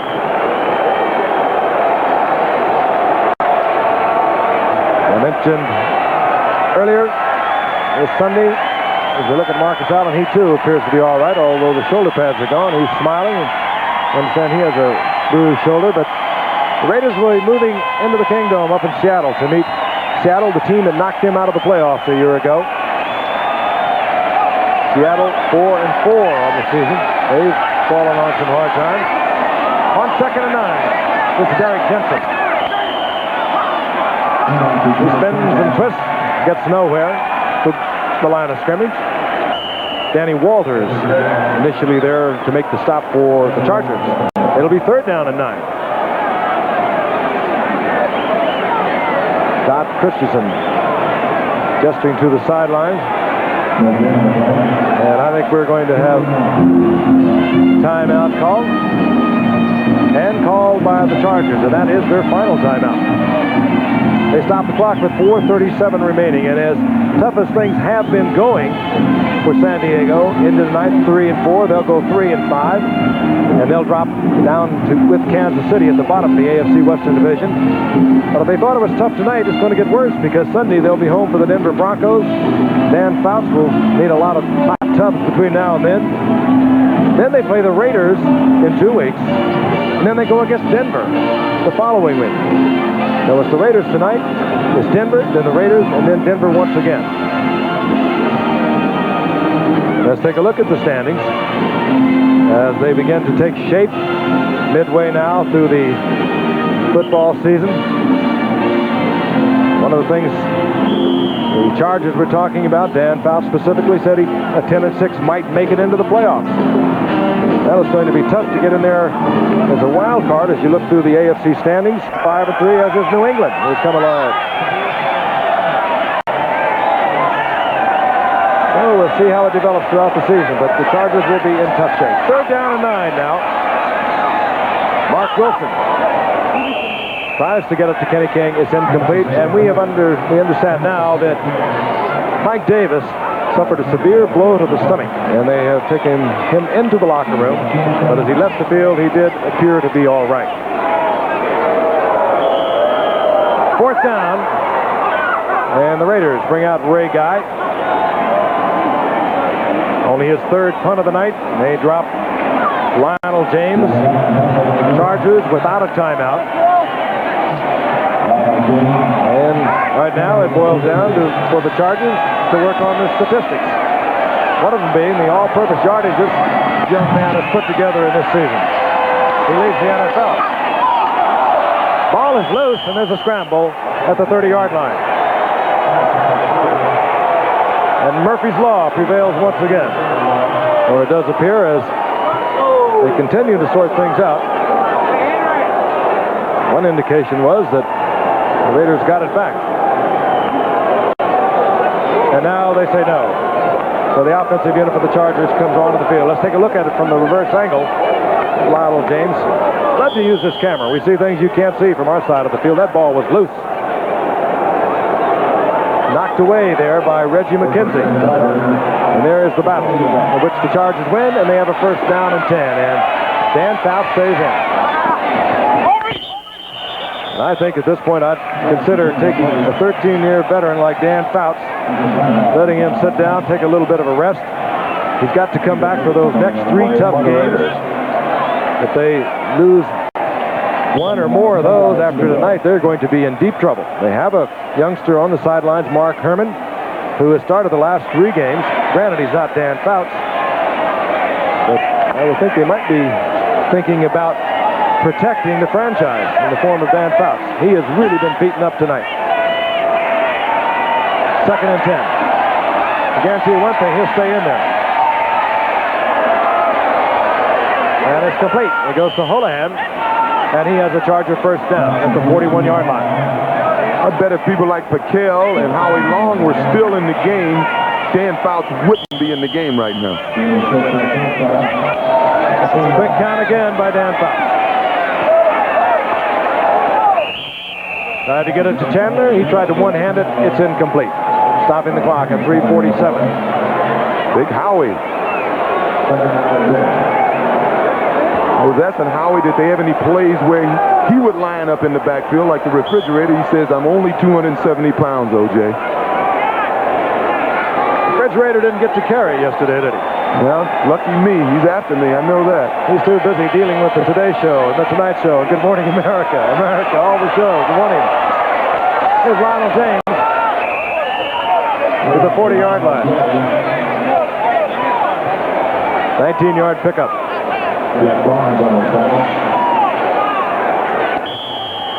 Again, the Chargers have no timeouts to work with. Let's go. And Charlie Joyner comes down with yet another reception. That's the third of the night for Joyner. Up to 686 on his career. Which began, those many years ago, 17 down at Houston. Later went off to Cincinnati before coming to the Chargers 7 years ago. Well, Joe, you were talking about statistics. These are certainly some meaningless offensive statistics that the Chargers are building up here, even though they should be doing what they're doing, trying to score. That's Sam Seal they are looking at. Another Raider who is shaken up.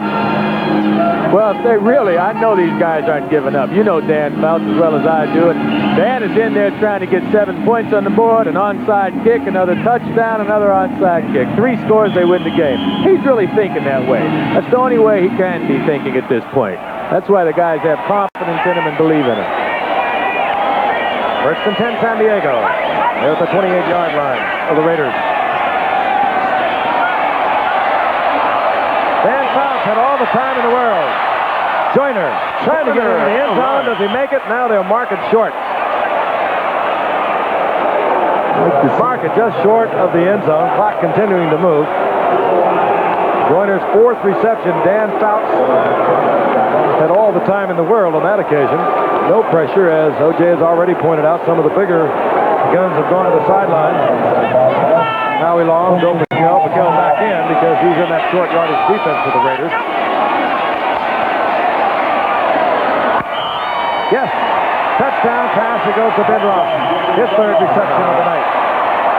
And Dan Fouts is over the 300 mark for the 43rd time of his career, and the first time the Raiders this year have given up 300 yards to a quarterback. Well, again, it doesn't mean a thing. You know, the Raiders have dominated the game, and these statistics really, they don't mean anything now. Nice catch by Jesse Bengos, by the way, out of the University of Alabama in his second year. Bob Thomas. Bob Thomas comes on for the 2:20 remaining. From Masengo to Hall.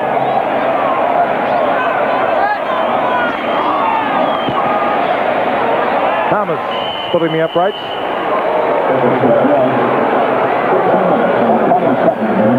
There's Jesse. Only 6 receptions thus far in the season, but he had a 19.3 average on it, Joe. They got him in the 7th round draft pick. They like him a lot. Matt Millen trying to prevent the spike. He's really a fiery sort of player, very emotional player, Matt Millen. You know, this is the kind of protection the quarterbacks would really like to get. If Dan Fouts had this kind of protection all night long, we'd be seeing a different ball game. What I used to like to call this is shopping around. He has all kinds of time back there to shop around and find the receiver. Meanwhile, the receivers go to work, try to give me some sort of a passing play, and they did. And Joyner took it to the 1-yard line. Ben Ross got the touchdown, and of course, the onside kick is coming from the Chargers. And all the sure hand types for the Raiders will be up there close. We'll put Lester Hayes over the right side. All the good hands. Take out the big folks. Bring in the receiver types, the running back types. Dodd Christensen is over there. Well, if the Chargers were to get this onside kick, I bet you'd see Howie Long and the guys back in the game. Sam Seal, by the way, went out for the Raiders. We understand had a cramp in the leg. He'll be back. Had to go 10 yards. Chargers were offsides. Lester Hayes comes up with it. Steps out of bounds to the 46-yard line. Bob Thomas with so many years with the Chicago Bears. This is now doing the place kicking for these San Diego Chargers. Ralph Anushka on the injury list. Offsides being indicated against San Diego. Of course, it's declined. The Raiders have it back. San Diego has no timeouts remaining. The only time the clock should stop is now with 2-minute warning. 2:17 remaining in the game. And again, a reminder, we'll be in St. Louis a week from tonight, along with the Dallas Cowboys and St. Louis Cardinals and Lester Hayes. Interesting stat. He has 34 career interceptions. He's only had 8 in the last 4 years. He had 13 in 1980. And that is not to say that he has slowed up. It might indicate that people like to stay away from Lester Hayes. But when you stay away from Hayes, you have the option of going to the other side, and you have Mike Haynes. So what are you going to do? I think Lester had a psychological thing with that stickum. Once they outlawed the stickum, he stopped catching the ball. Now, I was at their practice yesterday, and he had on some special gloves, and they had Velcro on him, and he said, "Juice, I've solved my problem." He's not in the game now. Well, we'll see what the Raiders do when we come back.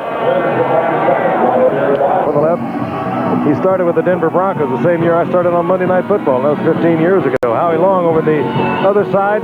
They use him everywhere. They do such a great job in moving Howie Long around that line of scrimmage. They'll line him up as nose tackle. They'll put him on the right side, the left side. And it may look like it's all screwed up, fouled up, nothing's going to work, but they know exactly what they're doing. I think they get it done.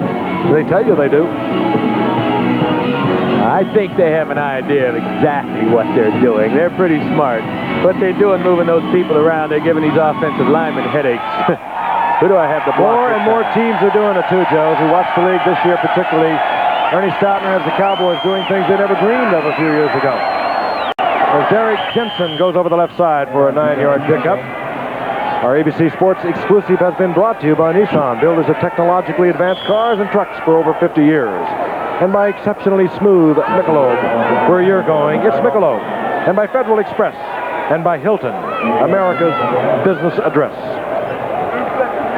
But you see it everywhere you look now. The blitz. They're bringing personnel from all over. And I think it's grown out of the fact that the offense was just running away with everything a couple of years ago, and now the only way you can control an offense is to do things like the Bears do, and now the Cowboys. But the Raiders have been doing it for ages. First down, Raiders. The executive producer of ABC Sports is Roone Arledge. ABC's NFL Monday Night Football produced by Bob Goodrich, directed by Jim Jeanette. Our technical director, Joe Chavo. Associate director Dick Puffington is with us tonight. Technical manager is Bill Freeberger. Unit manager Marcia Lopez. Telecommunications manager is Jerry Reuter. Assistants to the producer Amy Smolens and Chaz Wiseman. And what a terrific job they do for all of us. Stats and graphics and research by Peter Hurt tonight. Statistician is Joe Cox. Busy up here is a little B. He's from Carmel, Michigan. Home of Mark Herman. Booth assistant, Lisa Conroy. Spotter is Steve Bazika. And the Traveling Freak Show will move on to St. Louis a week from tonight. The dogs bark and the caravan moves on. And the Chargers will lose this one. They go to 3-5. The Raiders go to 6-2 in a dead tie with the Denver Broncos in the AFC Western Division. And perhaps troubles ahead for a beleaguered Don Coryell. For Mark Wilson, the heir apparent to the quarterback spot here, a big night. Not spectacular, but he got it done, and he won his 5th consecutive start for this man, Tom Flores, who is quietly amassing quite a record in the National Football League. We'll be back.